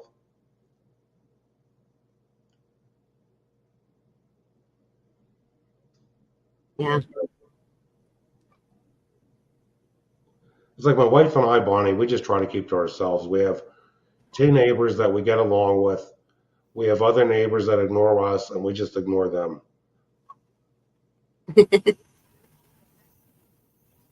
I try to get to know all my neighbors. Hey, Aniat, Jack, good to see you. I mean, we have a house next to us. I don't because I have a website. If somebody looks up 1075 North Grange Avenue, we have a resort next to us. This house looks like a castle, and they rent this thing out to really wealthy people that come down here from like New York City for vacation, and they have wedding receptions. There's a bed and breakfast there. I know that these people in the fall, the guests have called the police up over me shooting deer, and the state police know what's going on. Because say you take a bunch of people from New York City and they're spending several $1,000s to stay at a place, and they hear gunshots. Well, these people freak out. Yes.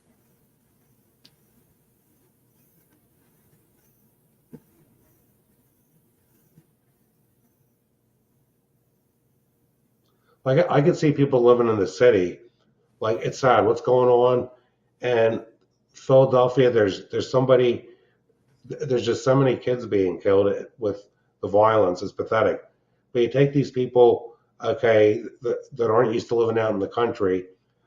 Years ago, we had neighbors calling the police because there were hunters here. That's how. That's what it's like living in suburbia. Yeah. Elaine, send me another one just to make sure, please. I wonder if I can find. I'm sure you've heard about me freezing on the internet, right? On shows, right, Bonnie? Oh, goodness. I'm sorry. I'm sure I could probably find links about Pennsylvania and the game commission with crop damage, but I'll probably freeze. I haven't frozen in a while. Oh, it's okay. I mean, I believe you. I've seen um I've seen what they do to people's gardens. The funny thing is they really don't bother our garden because I have the garden really close to the house. Yeah. The biggest problem I have in the garden is slugs.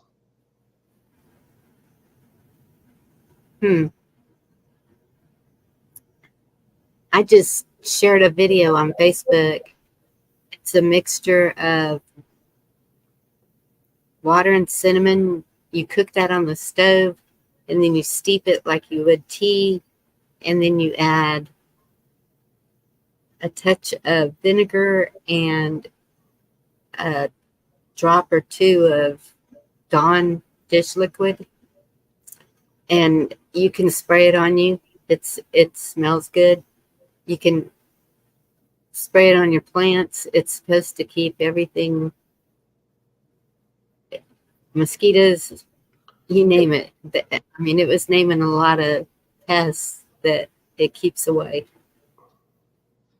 You know, it's the phosphates in the soap. Phosphates, people don't realize phosphates, all pesticides are phosphate based.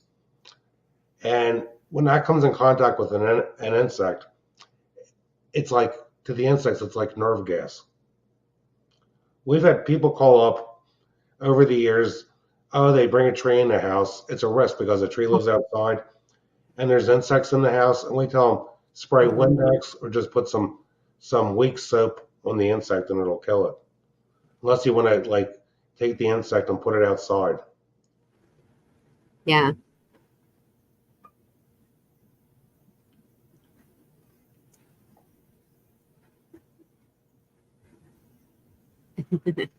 Yeah, like from shooting deer for over 20 years, Bonnie, personally, I'm sick of it. But what are you gonna do when you got, crops being eaten? Yeah. I know. It's I didn't realize until YouTube that it was a thing, but seems to be a touchy subject. Well, the thing is, some people look at it like this. From being involved with the game commission, there's more deer in Pennsylvania now than when William Penn came here. You figure when the Native Americans, okay, were the only people in Pennsylvania, they kept things at a constant. They used, those Native American Indians were smart. They knew how to take the skin of a deer and treat it with stuff in the environment and make leather. If you leave the deer hide outside, what's going to happen? It's just going to rot up in no time. In the heat of summer, the Native Americans, that was their main source of food. They used the deer hide to make their clothing and moccasins. They were smarter than us. Hey, Rescue. Good to see you. Hey, what's up, man? Hey, I'm going to get a drink of water real quick. Okay. And Elaine, email me and I will give you my phone number. So what do you have to rescue? I just visited with my grandson this afternoon, and then worked on getting that tree cut up some. I was able Awesome. to get out there, and I got it off the fence. Another limb fell, so it was like, okay, before it beats that fence down, I said, well, I'll get out there, and I cut it off the fence. Was it as hotter than hot over there as it is here? Huh? Hot? Was it? Yeah. I think 93 or 94 or something today, I think it was.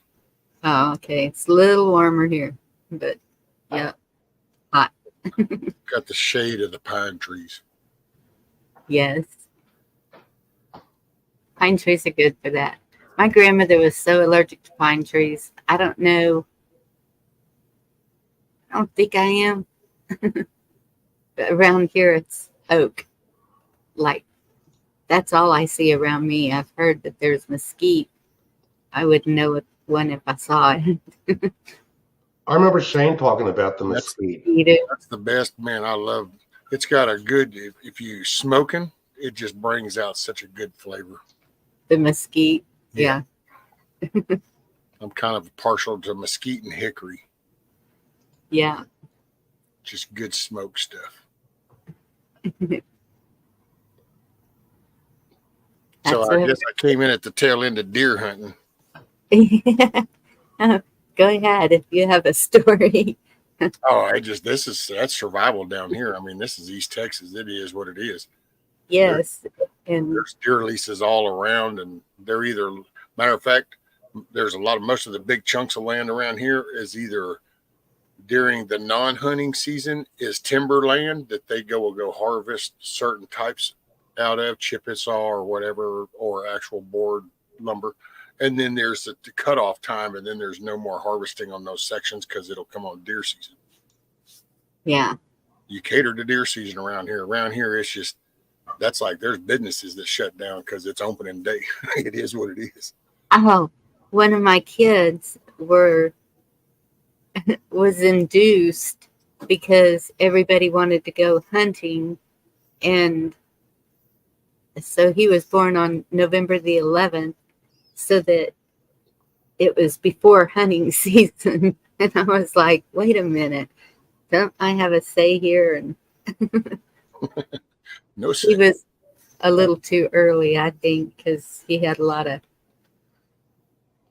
problems when there were other reasons too. But anyway, yeah, they scheduled.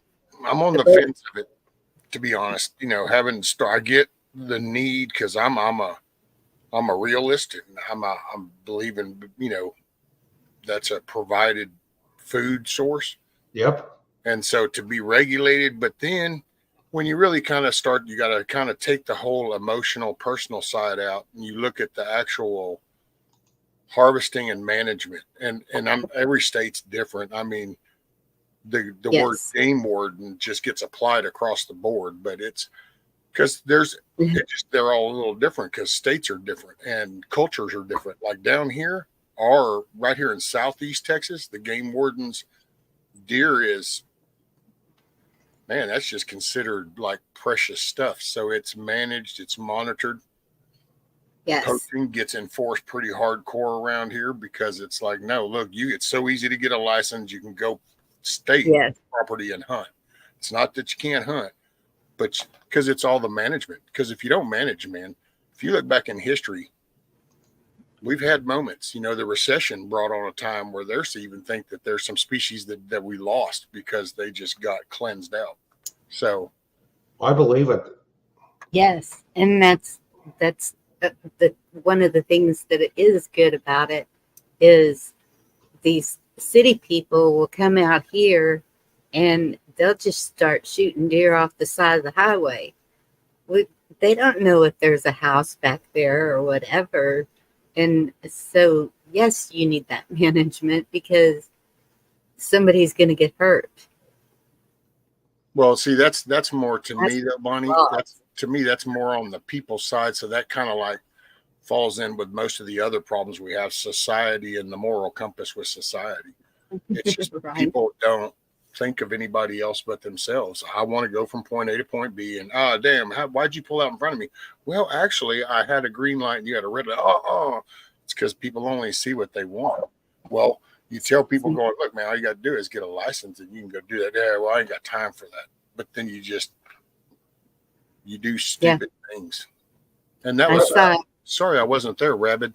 It just with the missus got a new job, so it'll be a whole year before any vacation time and stuff, and that's why we didn't attend. I have a question. What is the distance in Texas to the safety zones?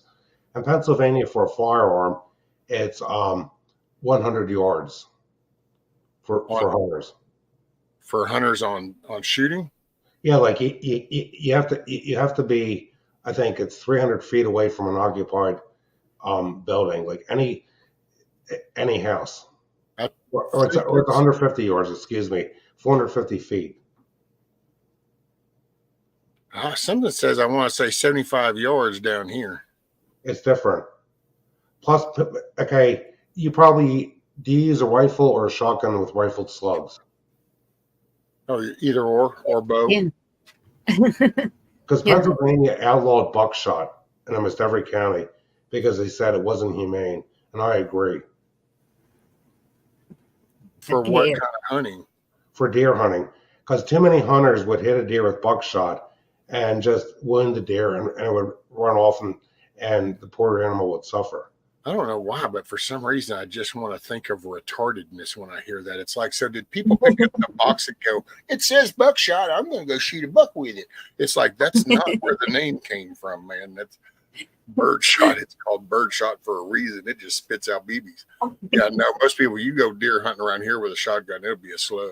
Because I use a Remington 870, and with a red dot scope and a tactical weapons light, so I can sight them in the dark. And actually, with the price of ammunition, I've been buying ammo from that Sterling stuff that's made in Turkey, and there's a lot of bad reviews. That stuff is just as good an ammo as the Winchester or the Remington or anything. I guess it depends on what the bad reviews are for, because it can look good, but it could be a grain thing. It could be a powder or measurement on grain. Maybe people have had some bad experience of mismeasured grain. Well, the thing is, I've gone through a lot of rounds. The thing I found is, okay, the 32-gram slugs are not 1 ounce. The feet per second isn't quite as.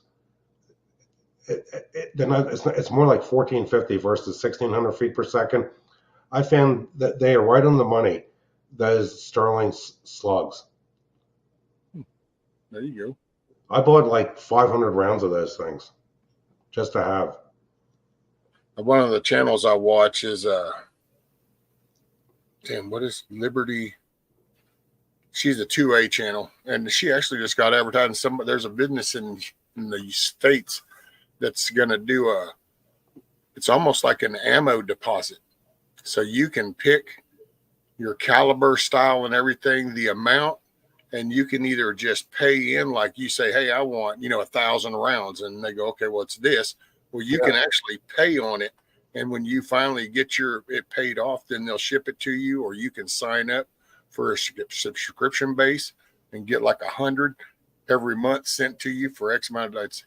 I was like, see, people are starting to become aware. Ammunition might become a monetary type thing. Yeah. He who has the biggest stick usually has the conversation.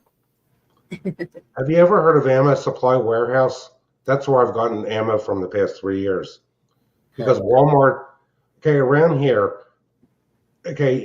let's say in 2003, you could get a 15-round box of the Winchester rifled slugs for $4.97. Then the price the next year, in a few years, went up to $9.97. The local Walmart around here, a 15-round pack of 1 ounce rifled slugs now is like $24.97, and they never have them in stock. And I'm trying to think, the Sterling I got, that came out to 40 cents a round. I don't even think our Walmart sells ammo and guns anymore. We have so many gun stores around that That's what I was going to say. I I don't don't even even know if go our to sells it, though, to be honest. I guess everybody around here goes to, and this will crack you up, but most people around me, they go to the Napa store. Yeah, there you Because go. the Napa store, the couple that owns the Napa store, well, he also is a firearms guy. So on the side little room of all the parts and the oil and the car wash stuff and all that good shit, you can go over there and look at that glass case and talk to somebody. So that's just welcome to Yeah. Redneck. You can get your The spark funny plugs and thing your is, 45s all at the same time. There's hardly any our gun stores sure around they here, Rescue. Sir, what, Jim? There's hardly any. It's a shame. Two guys in my area that were firearms dealers passed away, and the family members had a fight over what to do with it, and they're gone. In southeastern Pennsylvania, you either have to go, and it's hard to even find a place that sells guns. See, that's sad. I know it's sad. I mean, and that's, I don't know, man. But this, hopefully, people are gonna, everybody wakes up at different moments and decides to go, hey, well, maybe I ought to participate. And it's like, I don't know, maybe, but hey, it's whatever. I gotta say, I'm so impressed. I'm still impressed over Brandon Herrera, which I know Bonnie knows who he is, but people that don't know, he's a Texas guy. And what happened was in Texas, Texas is broken up into districts. I don't know if that's the majority of states. Don't really know. Texas, we have districts. Well, District 23 in Texas is our largest district, and it's actually the district that has the whole Eagle Pass and El Paso, all that whole border right there. yes. So Brandon Herrera is a YouTube firearm guy. Some people might have heard of him called AK Jesus or the AK guy because he's known for AKs. And he looked at the Republican because of all this border shit, and he goes, hey, man, you don't even vote Republican shit. You vote for the Democrats. So we need to get you out of there. Yeah. Well, just to show you the impact of we the people, and this is why I love this, man, because it's right here. And this proves my point that I've said for 2.5 years. You got to participate. He decided, you know what? I've got a YouTube channel. I'm okay. I got a business. I make firearms. So I kind of got a little platform. I'm going to contest him. The first time, here's this YouTuber dude comes out of nowhere, and he caused them to have a runoff.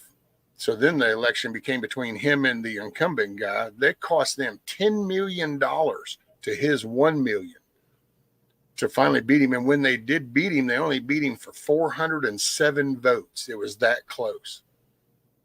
Wow. 49.6% to 51.4 type thing, or 50.4. And it was 407 votes. And it's like, see, that just goes to show you people speak up, get out and say, that's it. Putting everything aside to focus at least on this. You got to say, you just have to exercise it. Yeah. Sorry, there's my soapbox. Could y'all I have another one too that I'm really excited about, but I'll probably end up going off on it tomorrow and I'll just give you a hit. You know what? Y'all need to look into Kevin Massey. We're House of Representatives, Kentucky, Kevin Massey. And I'm going to tell you, you hear all this rhetoric shit about they're all crooked. They're all the same. They're all got it out for us. They're all trying to screw us, blah, blah, blah, blah, blah, blah. You go, and I'll show it in the morning, but you can find it with Tucker. He did an interview, and then they released a film. That dude is more of an off-the-grid prepper than anybody you have met on this platform. I guarantee you that. That dude married his childhood sweetheart, lives on the land she grew up on, hand-built his home out of stone and timber, did not use nails and fasteners, actually did the old Jewish tendon tie-in dowel rod shit. Handmade that, went and bought a sawmill, harvested his trees off the property, made the logs and the timber, built the house. The stone, he literally dug it up out the ground and hand chipped the bricks out of the stone. Handmade his windows. I'm telling you, when that dude is 100% off the grid, he goes, there is no municipality that comes to this property. We have, I think he said it's a 500,000 water thing up on the holler hill right there that collects rain. And I've plumbed it down to here. We get 81 PSI coming out right here because of the elevation. Dude, the solar paneled, went down to buy a Tesla battery and they wouldn't sell him just the battery. So he went to the junkyard and bought a scrap Tesla, redid the design, the battery on it. And that's what he uses for his solar thing. Nothing on his property has anything to do with the federal government. And he's all for that, dude. When you actually read into him, you go, hold on, wait a minute. I thought you were supposed to be the big, bad, evil, corrupt politician, dude. Dude, you get it. Like, you get it more than anybody I think I've ever heard. Because he's like, I raised my kids here. Matter of fact, he even jokes, and he told Tucker, he goes, well, we do have one door that we went and bought in the house. And he said, I'll tell you why we went and got it was because I was going to host an event for Rand Paul when he ran for senator. And I told my wife going, we probably ought to get a door for that room there because he's going to be a senator. And so it was kind of a joke, but he else, and he still works on it to this day. It was great. I was floored when I listened to that dude, and I'm going, oh, wow, you so get it, dude. You got cattle down there. You got chickens. You got your garden. You got your watering. You time out your firewood. And he got involved in politics because he found out they were going to raise his taxes where he lived. And he said, well, why are you raising the taxes? And he found out, and he goes, well, that's bullshit. And so he started to get involved. And next thing you know, he rebuilt the steam boiler in the county jail to save him $6,500. I'm telling you, I've sat here and I watched that 3 times. I'm just so floored at just how it's like, holy crap, dude, you are what we need mirror images of you. You get all over the place. Yes. Rescue my area of Pennsylvania. We have some of the highest. It's not the property tax. It's the school tax you pay the end of August. We have some of the highest school taxes in the country. Well, see, let me ask you this because, oh, yeah, MIT, thank you, hilarious, too. They're sorry. I'll get right back, Jim. Don't know if it's, but yeah, that were because, man, this dude signs up for MIT. He didn't even know what the hell MIT was. He just signed up for MIT and got accepted, and then he showed up. He even laughs and talks about that I forgot how long he said for the first 3 months he was there. He would be crossing the street. Cars would honk at him. He'd turn around, smile, and wave at him because he goes, I didn't know where they meant anything else. That's all they mean where I come from. He said, he said they would shoot me the finger and I would just be like, okay, I guess you're doing that, whatever. He said it took him like 3 months to realize that, oh yeah, this is different. I'll be right back. Excuse me just a minute. Yes, ma'am. Thank but you. It just totally blew me away. And that dude is so smart. He come out of MIT. He played a part with some of the VR stuff, patents, made few different invention and patents and has those. Very smart guy. I just raised his kids right there on a farm, learning hard work, believes in the values. I was just, man, that dude totally impressed the shit out of me. So what did he major in at MIT? Sir? What was his major? I don't know. I know that when Tucker asked him, because he asked him about doing the sawmill and learning how to do the carpentry and the stone. He said, I buy 3 books. He said, I buy 3 books on something if I want to learn it. I read the first book, then I read the second book. And if it doesn't say the exact same thing, then I'll read the third book. And then now I get an understanding. And I was just like, see, this man, that dude gets it, reads. I tell you, self-education is good. It's the way to learn on your own because I'm into electronics. Yeah, there you go. See, and it just totally blew me away. It's like, wow, you get it. I mean, it's the American dream, and he believes that the feds are way in. We got too big a government. Yep. You know? And I get you, Ann. I don't do the whole clone thing. I mean, Tucker is Tucker. Tucker just had a wake-up call, and if you actually listen to some of when he gets just kind of down to earth talk, you'll tell you all about it. He'll tell you how he even feels bad, how he used to back the Iraq war and shit, and how he fell for the bullshit. I mean, he's been pretty honest. So, well, I was for it too until I started finding out what was really going on. You figure a few years ago, I had a customer came out from the DEA, and he told me the 3-letter agency is the biggest drug trafficker in the world. It was all over getting control of what was going on in Afghanistan. It's like we have branches of government where the left hand is doing the opposite of the right hand's doing. Well, it becomes, I see things as just corporations. Corporations take over the union, the mob, all that stuff is examples of a power play. And that's what it is. And that's what people do it right now. Even people that say they do, oh, I don't root for, yeah, you do. That's why you bought that particular kind of truck, was when you went through town, people would see you differently. So, you know, there's so, and that's what they do the game. That's why so much of the lies that happen. Oh, and I will say with the tax thing though, I wanted to say that real quick. So with your taxes, do you guys, because I was talking to Dee Dee one time, Double Dog, one time. And so do you guys get to vote in your tax assessor for your area? I'm not even sure anymore. The thing is, it all comes down to the school district and the county. Well, see, down here, like we vote in our tax assessor. So the person that's going to set the tone for the taxes, we get to vote that in for our county. But the tax assessor has very little control over the assessment. Every county in Pennsylvania has a board of assessment. The problem is wasteful spending. I hate to say it, the teachers are overpaid around here. In certain parts of Pennsylvania, they're underpaid. You have to. The average teacher in Montgomery County. Two separate things, though, Jim. That's two separate things, because you have the management of the district itself, the superintendent in the district, but then your taxes. That I know down here, that's something that we get to vote on. So, like, if they were to try to do that, then we actually get to vote. The superintendents in most of the school districts in Montgomery County make $1 million a year. The one in Bucks County during the lockdowns was the highest paid in the state. And the average school teacher in this area starts at $70,000. If they stay there 25 years and get a master's degree, they could be making a couple $100,000 a year. People don't realize that. A lot of them are just overpaid.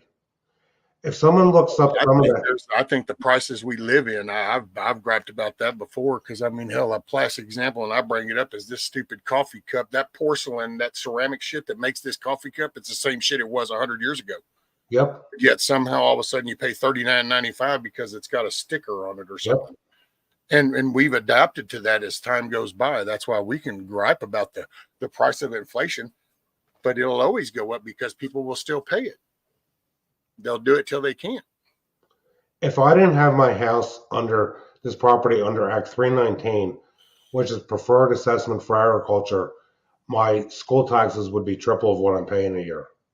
Shoot, I just got my taxes dropped down to like $77, I think is what I told everybody when the statement came in. Because, see, we just had a change, but then like Abbott just gave a lot of property tax money back to people because he's like, you know what? We've been doing this. Nope, you guys are going to need this money back because the inflations are going up. Because this crooked ass administration has gone off the rails. Well, I know it's See, that's why people really need to, because your area, your state, and I think that's been part of the intentional division of America as a nation, is because we used to be promoted families. We promoted homes. Well, one thing about having your home, that was your area then. So then you were more vested in your area. The minute we started doing this international type trade and started doing driving, flying everywhere, and then the internet comes along and promotes, now all of a sudden you don't have people that stay in an area and raise their kids and their kids will raise theirs. Everybody wants to move away from there, grow up, because I'm tired of this town. So they go to search something else where you get scattered. You got no roots. And now you have most people that think that it ain't worth shit owning a home. You don't really own it. There's no point in doing it. Don't participate. Mm-hmm. So it's like, well, you don't have anything. You've got no skin in the game. But then again, I also say I live in the only state that was its own country before we joined this union. So our state is a lot different than a lot of other states. We actually have a say down here, and it was I don't know that doesn't happen for other states, but I think that more people ought to look into that. You got to say it's we the people for a reason. I put in chat, across the street from me, there's a development with the homes behind the houses across the street. most of the people buying houses around here talking 4.5, 5,000 square feet, and they're $1.5 million, a lot of them. See, they'll do that shit. They did that in a couple of spots around here to force people to move out. The whole county's like They this come in now. and they do those homes, and then it will raise your taxes because all of a sudden the value of your area goes up. Yeah, that's why they're building an apartment complex and a subdivision out in the middle of nowhere. I mean, nowhere. They have to drive 45 minutes to get to anything. Hell, look at that And- Colonial Ridge, Bunny. That's over off just carved out in the damn woods over there out of Plum Grove. That was some Yeah. little old blink of it. You didn't even know that was a town unless you happen to be going slow enough to catch the one sign that said Plum Grove. It was just Right. that quick. You were in and out. Now all of a sudden they've just had to build 4 schools. They flooded it with over 30,000 people. Yep, But Paxton's working on that. So good. Okay, another thing they're doing in my state, it has to do with Joe, and Ben Carson warned people about this. I heard this on the Mark Levin show a few years ago. Every township in Pennsylvania, okay, they're trying to stop it, they can't. In the township across the street from me, Worcester, there's a place called Fairview Village, where on top of the ridge you can see Center City, Philadelphia skyline. They're putting up this high-rise apartment building. I don't know how tall it's going to be. It's all Section 8 housing. Every township in Pennsylvania is required to do this, and the governor is working with the feds to do this. They're putting up high rises. It's free. It's free low income for the indigent. They're taking all these people from the city and putting them out here in the suburbs. see, that's where people ought to be out in numbers. They ought to be speaking and getting together and meeting, going, hey, do you know that they're doing this? Because it's like they're going to do that, and then everybody around it's going to gripe about them doing it. But it's like, why didn't y'all get to collectively together and then stop them? And you know what else I found out from my CPA? And Ben Carson warned this. If Joe gets a second term, okay, we don't like property taxes. We don't like school taxes. Oh, If dude, the that dude. Democrats want to have a federal property tax, it's going to be as much as what we're paying almost on our school taxes if they get their way. Oh, if that dude actually ends up stealing a whole nother election and implements all that, then this kind of, it's not fixing to be like anything we've seen, because then that was the last bastion is this November. I mean, they know it. That's why there's so much unconstitutional shit. They know it. It's all in right now. They want to force people out of their homes because they think the suburbs are racist. Look at it like this. Oh, they just know it's a corporation thing is all it is. It's they don't Yeah. want you to be self-sufficient. They don't want you to really worry about owning your home. You just go on and move into one of ours. We're a corporation. We're a business. Let us manage your shit. It's all that. I get that where everybody comes from with so many different avenues, of why they're doing it, but it's really corporate. Walmart did it. If you would remember the old first Walmarts when it was Sam was still alive and it was ran one way. Then when he died, it changed. And when it changed was because they sold major chunk of shares to China, which then basically said, we'll do a corporation. It wasn't because they're 4 foot tall and have it all out for us and want to kill all Westerners. It's the fact that they're greedy ass people that want to corporatize businesses. And that's what they did to Walmart. I prefer Kmart. It's a socialist leading into communism type stuff. And it's not going to work. It never does. No, when Walmart first came around here, like let's say in the late 90s, because there were several townships around here that wouldn't let Walmart put stores in, their planning commission, the zoning hearing board and all that. They finally gave in and built Walmarts all over the area. And what happened? All the Kmarts closed. Yeah. Oh, dude, here we lost all kinds of good little mom and pop shops. Yep. And it wasn't when they first came in. And when they first came in, see down here, they played ball. They were like a little department store. There were no groceries. There were none of that. There was no automotive center. It was kind of just like a department store. And it was cool. It blended. And then they flipped switch. And when they flipped switch, they intentionally underpriced the farmer markets, the John supermarket, or the family-owned butcher shop. They intentionally undercut it all. The little oil change shops. And you could see it.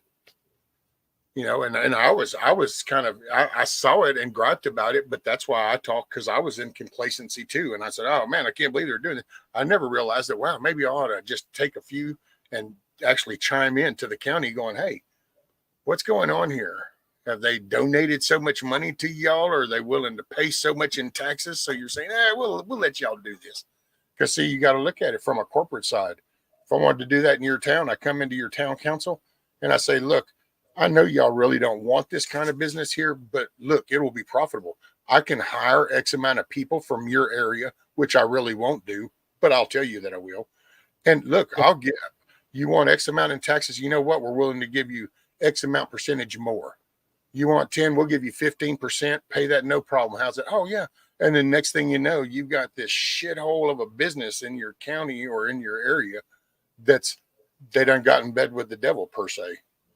And Yes. so now you're stuck like that. And that's where people need to just get out of the big distraction side and just focus on the basics. People in your area, you have a unified voice. You just have to actually focus that on the basic. Most of the Walmart customers rescue around here, it's not people that were born in this country. And most of the cashiers, it's the same way. The women have their heads covered.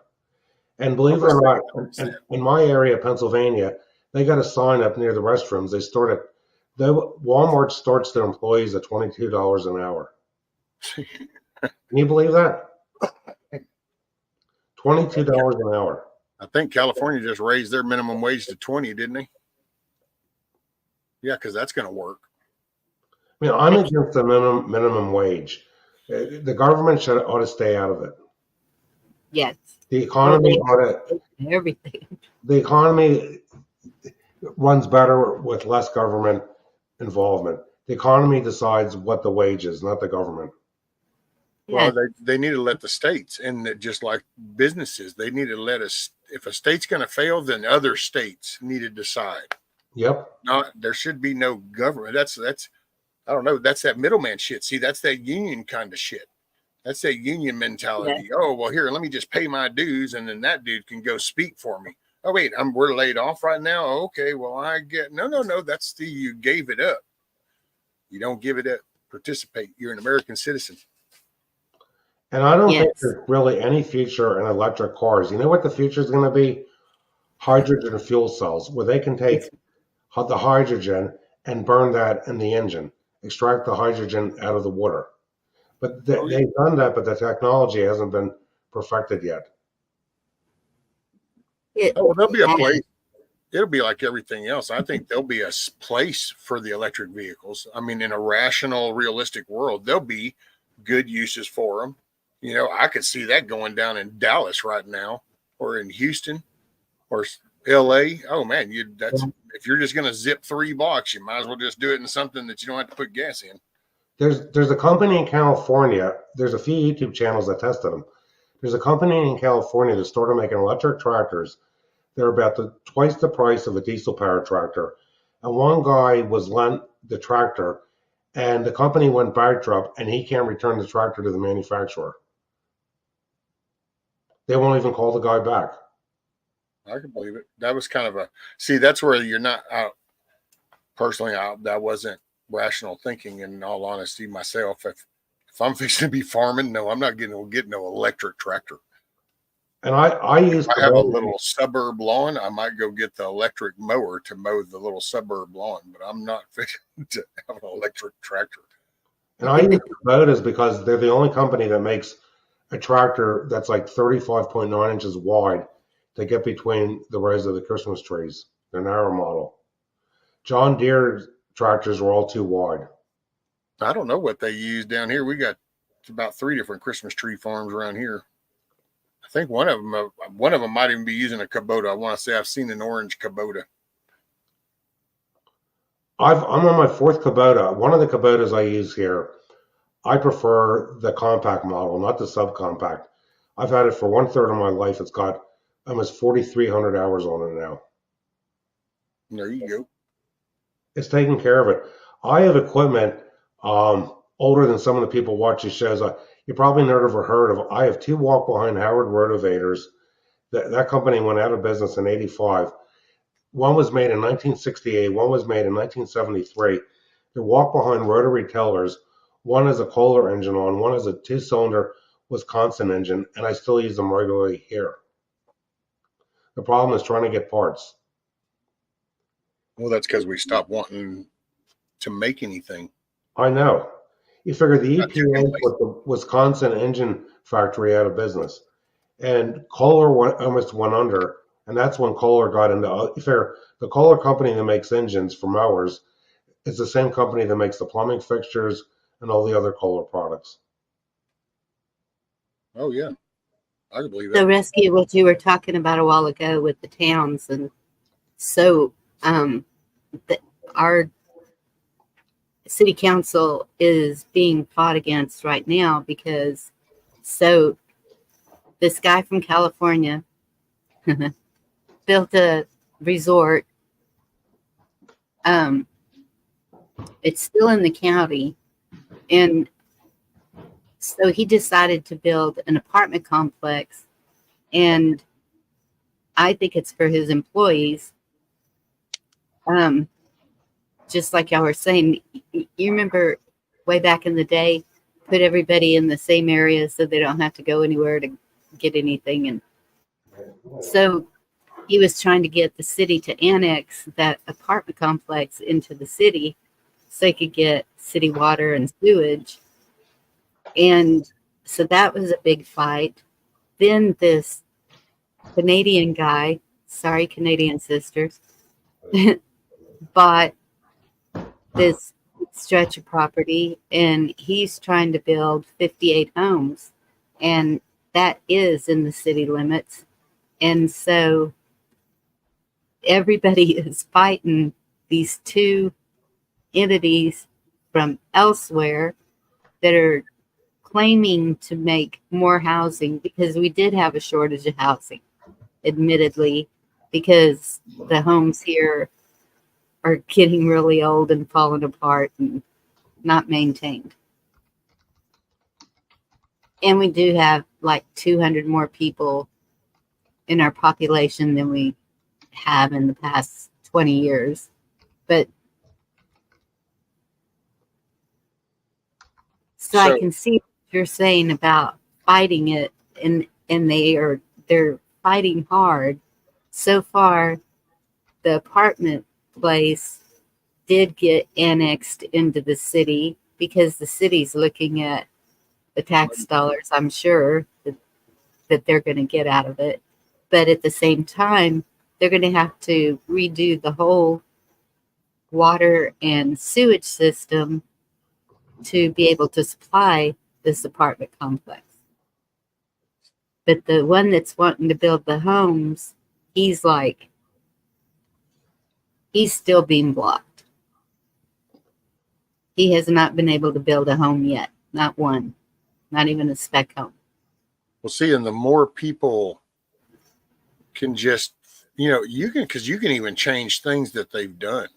You can reverse things that get done. So it's just mainly the main thing I see is communication. It's just getting people to focus on some basic, just this, and not try to, I don't know how to say it, but because people there's so much, and I think it's been intentionally thrown out there just so you don't see it like as in, wow, I pay my taxes, so I'm going to go down here and say something. I don't want you spending my money this way. We say it on these streams, and we say it in conversations, but really think about it. All people have to do is do that in their local area. But it's just kind of, and it's not that it all fixes it overnight. There's no fast fix to this. This didn't happen overnight. It won't get corrected overnight. No, and they used to have an ordinance where we could not collect rainwater. Well, that's been changed. And then, what was another good one? I can't remember. In Pennsylvania, Bonnie, there's Republicans that are just as bad as the Democrats. Our county seat. That's everywhere. I know our county seat had a pride parade. You put on any of the local Philadelphia news channels, that's all you hear about. Yeah. It's pathetic. It's immoral. It's mocking God. Oh, mocking God, that's probably Yeah. 95% of the world population. Yep. Listen, I got to take Um, off you guys and take the dog out and get a shower still. It was nice meeting you, Rescue. Yes, sir. Have a good night, Jim. And thanks for having me on, Bonnie. I haven't been on your channel in a while. it has been a while. Thank you for coming up, Jim. Well, you know what? I'm gonna try to make more time. Craig and I haven't been doing lives lately because of his puppy. It's like it's like having a baby. Yep. Okay, well I got to take Holly out before I don't All want to. right. Well, you have a good night. Okay, you Thank take you. care. Have a good night, everyone. Not Jim. Oh, there's Kiss Off. I thought she left. Just Came like, back. Yep. what's up, G Mom Merkel? He came on. Good to see you.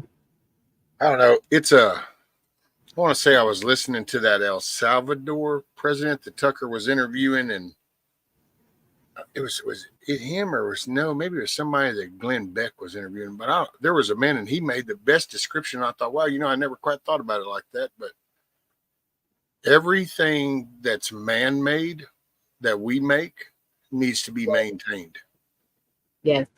So that's our way of life too. That's our freedoms here. That's our country foundation. It needs to be maintained. We haven't been maintaining it. We lost sight of participating in the actual simple, smallest system of our school boards. I mean, and I just thought, man, what a way to, yeah, that's right on everything. Everything man-made needs maintaining. God creations don't need maintaining. They're self-maintaining. They were designed that way. But man decides to do something, it never lasts. Yes. And I think it's called Darbar. Something weird. What is it? That Canadian company wanting to build the houses. Oh.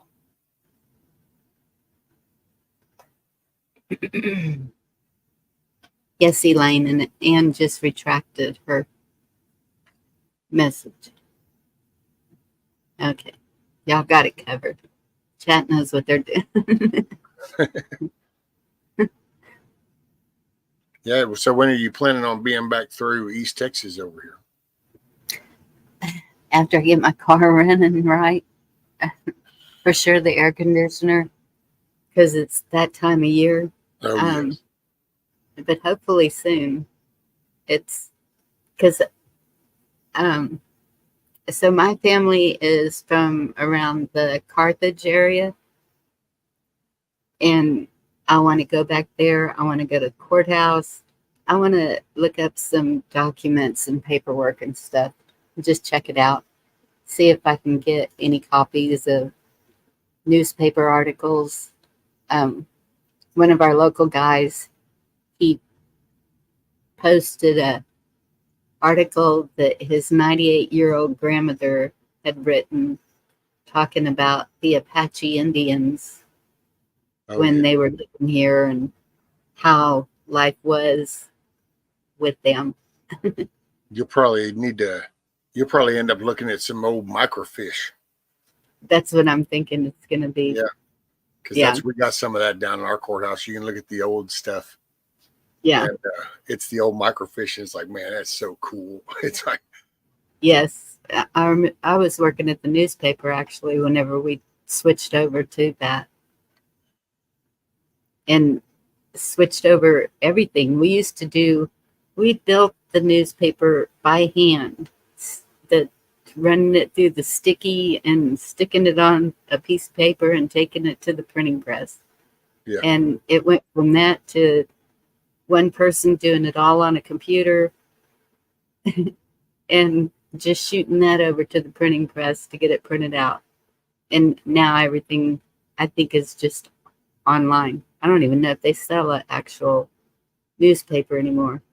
I don't know if our newspaper still does the hand setting They used to do the hand setting for the longest time, even after computers came around. They would do the graphic part, but Yes, building the ads yeah, and but they would still do making, that handset stuff on, and I was like, that would always just be really cool. yeah, that was where I was at. I sold the advertising and then I built my own ads because I didn't trust anyone else to do it like the customer wanted it. Dang, the good old classified ads. Seeing it's like that, you lose track of that. I realize that. I know down here, that's like the newspaper plays a big part of our legal system. Yes. You know, it's like if you're wanting to like hold somebody accountable or whatever, or, you know, small claims thing, it's putting it in the paper, classified ad, bam, Yes. you run it. So it Or just, a letter to the editor. You could write anything to the editor as long as you signed your name. yeah. So see, I mean, and we lost touch of that. We let that stuff go. We should have. Yes. That's where I think that that's when I say we got complacent. We got involved with all the cool toys that we were developing, and we lost sight of what it actually took to build the country. And anybody that doesn't, see that, then all I would say is feel free to spend some time and go look at 70s commercials and look at the background of the type of people you see in the background. Look at newspaper ads and stories. And you know what you don't see? You don't see trash laying anywhere, and you don't see obese, unhealthy people. Yes. You don't see tents and that kind of stuff pitched up in cities. So when you go look at stories, you see the story headline, but look in the background. You won't see the same shit you see today. Different country. Yeah. And it wasn't an evil, corrupt government that caused that. It was people, it was society. And I would say, like the Hilarious too said, we trusted the people we elected who took an oath of office. And that is so true. But, and here's where my take on it. Part of the problem is that the core of people lost sight of their righteous moral compass. So then when that's how you end up with a bad cop, a bad politician, a bad doctor, a bad lawyer, a bad electrician, a bad auto mechanic, because it's not the title of the job role, it's the person. Around here, I laugh because it's where I live in such a rural area. I always laugh every time somebody brags, like we got a Starbucks, I think like 3 years ago, and it was like, really, a Starbucks? Somehow I'm not seeing it, but it's like, okay, just so people understand, you're going to be used to going over to the Woodlands that has one type of labor force that they're going to hire from. And then you're going to put that name over here, but it ain't going to be the same people making your shit. So it's kind of like a restaurant. You might go to a Texas Roadhouse where you live and go, man, this is the best steak ever. Blah, blah. You can go to a Texas Roadhouse in another state, in another city, and it ain't going to be the same. That's true. Because it's the labor force. It's the people. People are the core. People are the thing. People are our fix. People are part of the problem. I think there should be a comment section on Craigslist. It would make reading ads. Man, you know what? I ain't even been to Craigslist since it first came out. It's been that many decades. Yeah, my ex-husband was, but I haven't looked for anything on Craigslist.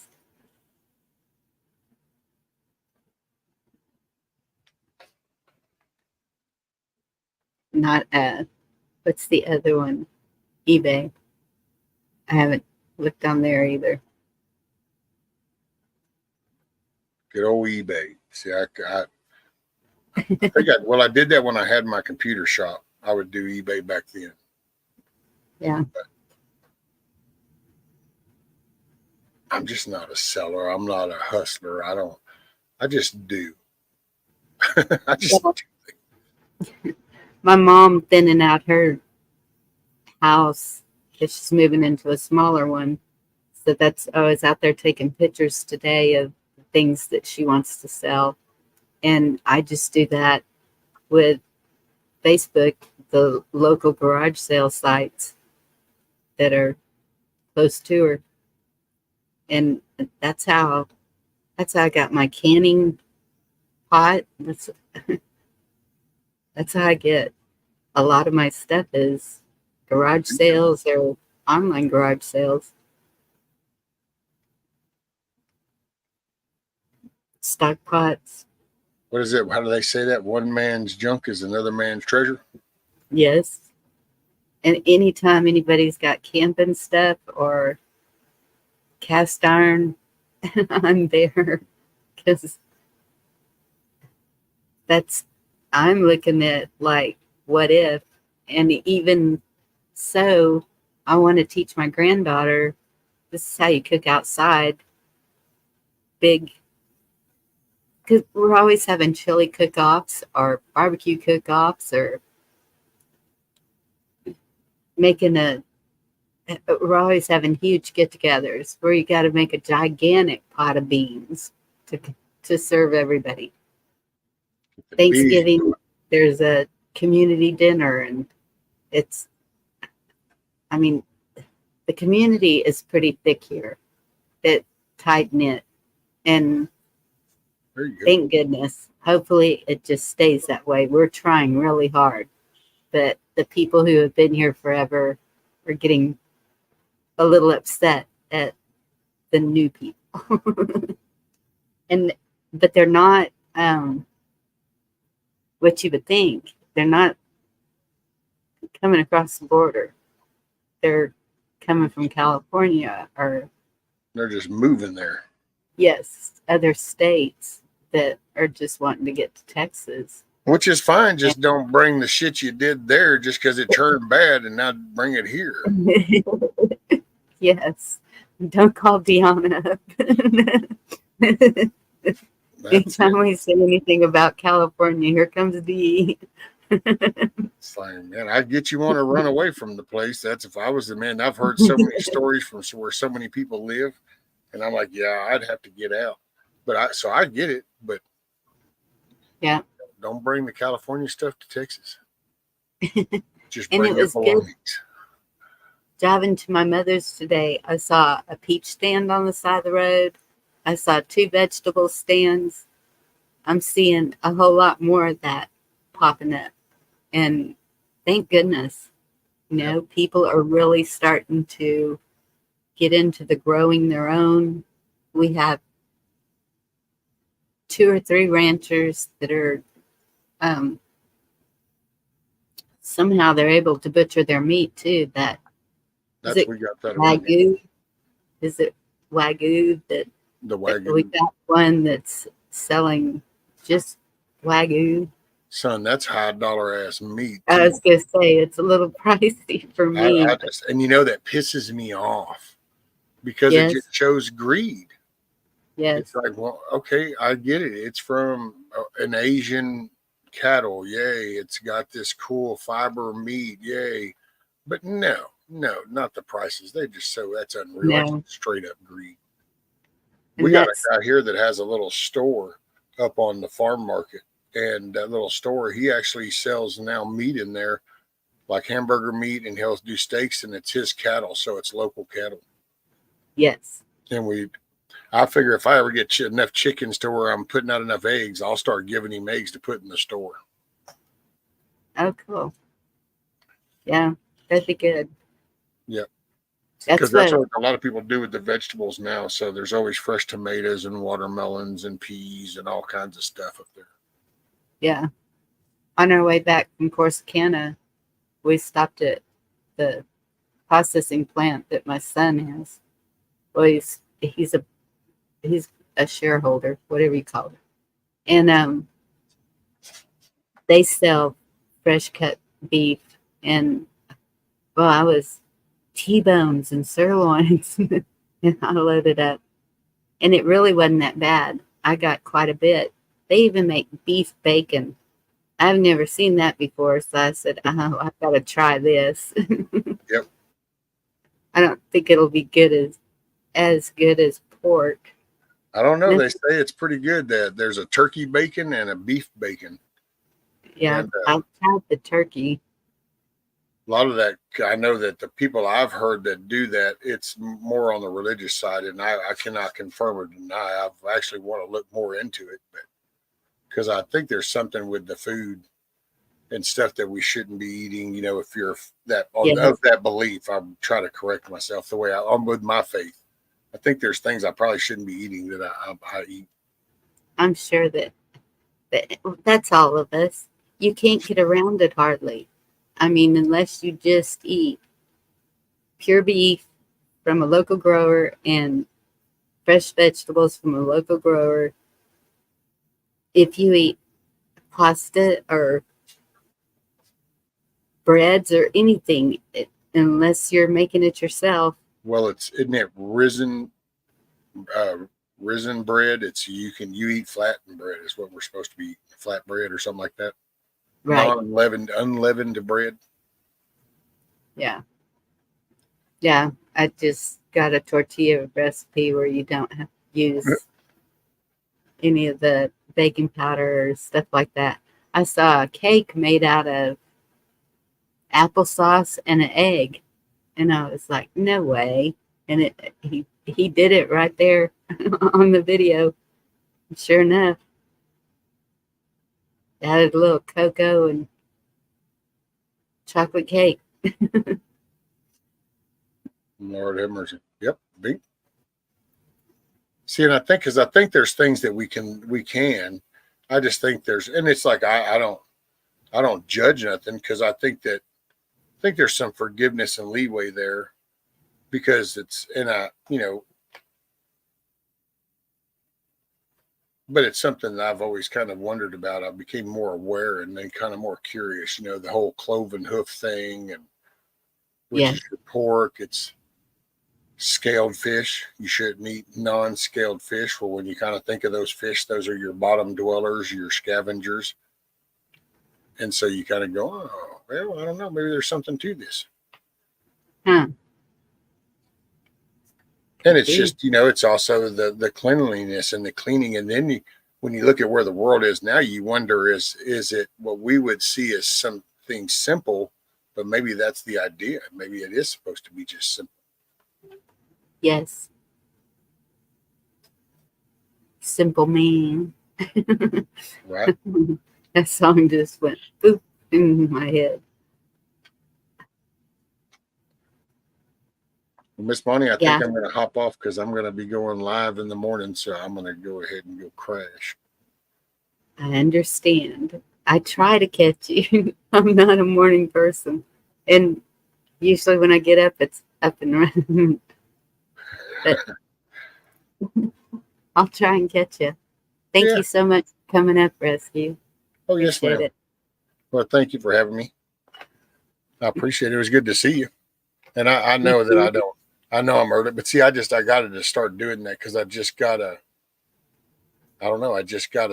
start my day. Even if I don't really accomplish anything, I still got to start something, which I figure I was going to just talk a few things in the morning, just kind of see where everybody's at, maybe see how the meetup part went. And then I'll probably take a little break, and then I'll start another one outside, because I'll probably do one while I'm cutting up that limb. Sounds good. I'm sure I can catch the second one. There you go. Right. The second one will probably be late enough for you. Yes, the 5 o'clock in the morning one. Nope. See, that's when the sun's starting to come up, the day's starting. And I know. I wish I could get to sleep at night to do that. I've always been a night person. I just can't get that schedule to change. See, you got to go to the light. You got to go to the light, Bonnie. Go into the light. The day. Think about that. Think about it now. Just think about that for a moment. Maybe if you spend so much time awake at night, maybe that's something that lets the stuff seep in. Maybe if you're out kind of in the sunshine in the day, and I don't know, maybe there's something about the light thing. Maybe. Because I know it's cooler that early in the morning. Get a lot more done. You know what you get to see too? You get to see the start of, and sorry, I'm not pushing nobody. I'm not pushing my faith or my belief on anybody. This is just my phrase. But you get to see God's creation. You get to see things wake up and start the day, kind of like we're supposed to, where we rest at night. Plants, botanical stuff, herbs, Everything kind of does that. Isn't it kind of strange? It rests at night and then it wakes up and it grows and it does productive stuff throughout the day. Just food for thought. Food for thought. Hey, make your day a good day. And I appreciate you, Miss Bonnie. Thanks for having me up. Appreciate you too, Rescue. You take care. Yes, ma'am. Y'all take care. Good night, everybody. Get a good rest.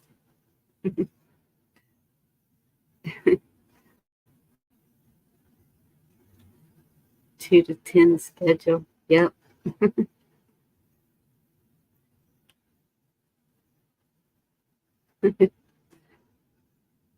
All right, y'all. I guess I'm going to close it up. It's been almost 3 hours. It's good to see Rescue up here. Y'all catch him tomorrow morning. Yeah, he's cool.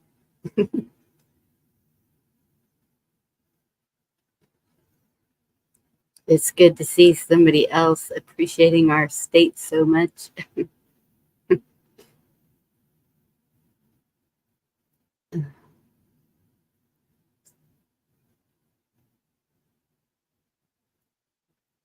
All right, y'all.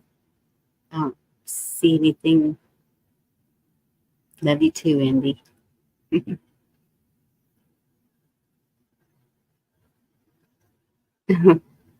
Yeah, Blue. That was happening to me for a little bit there.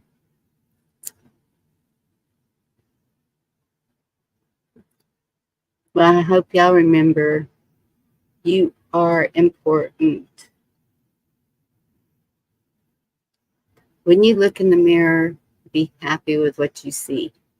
You're breathing, you're alive, you're amazing.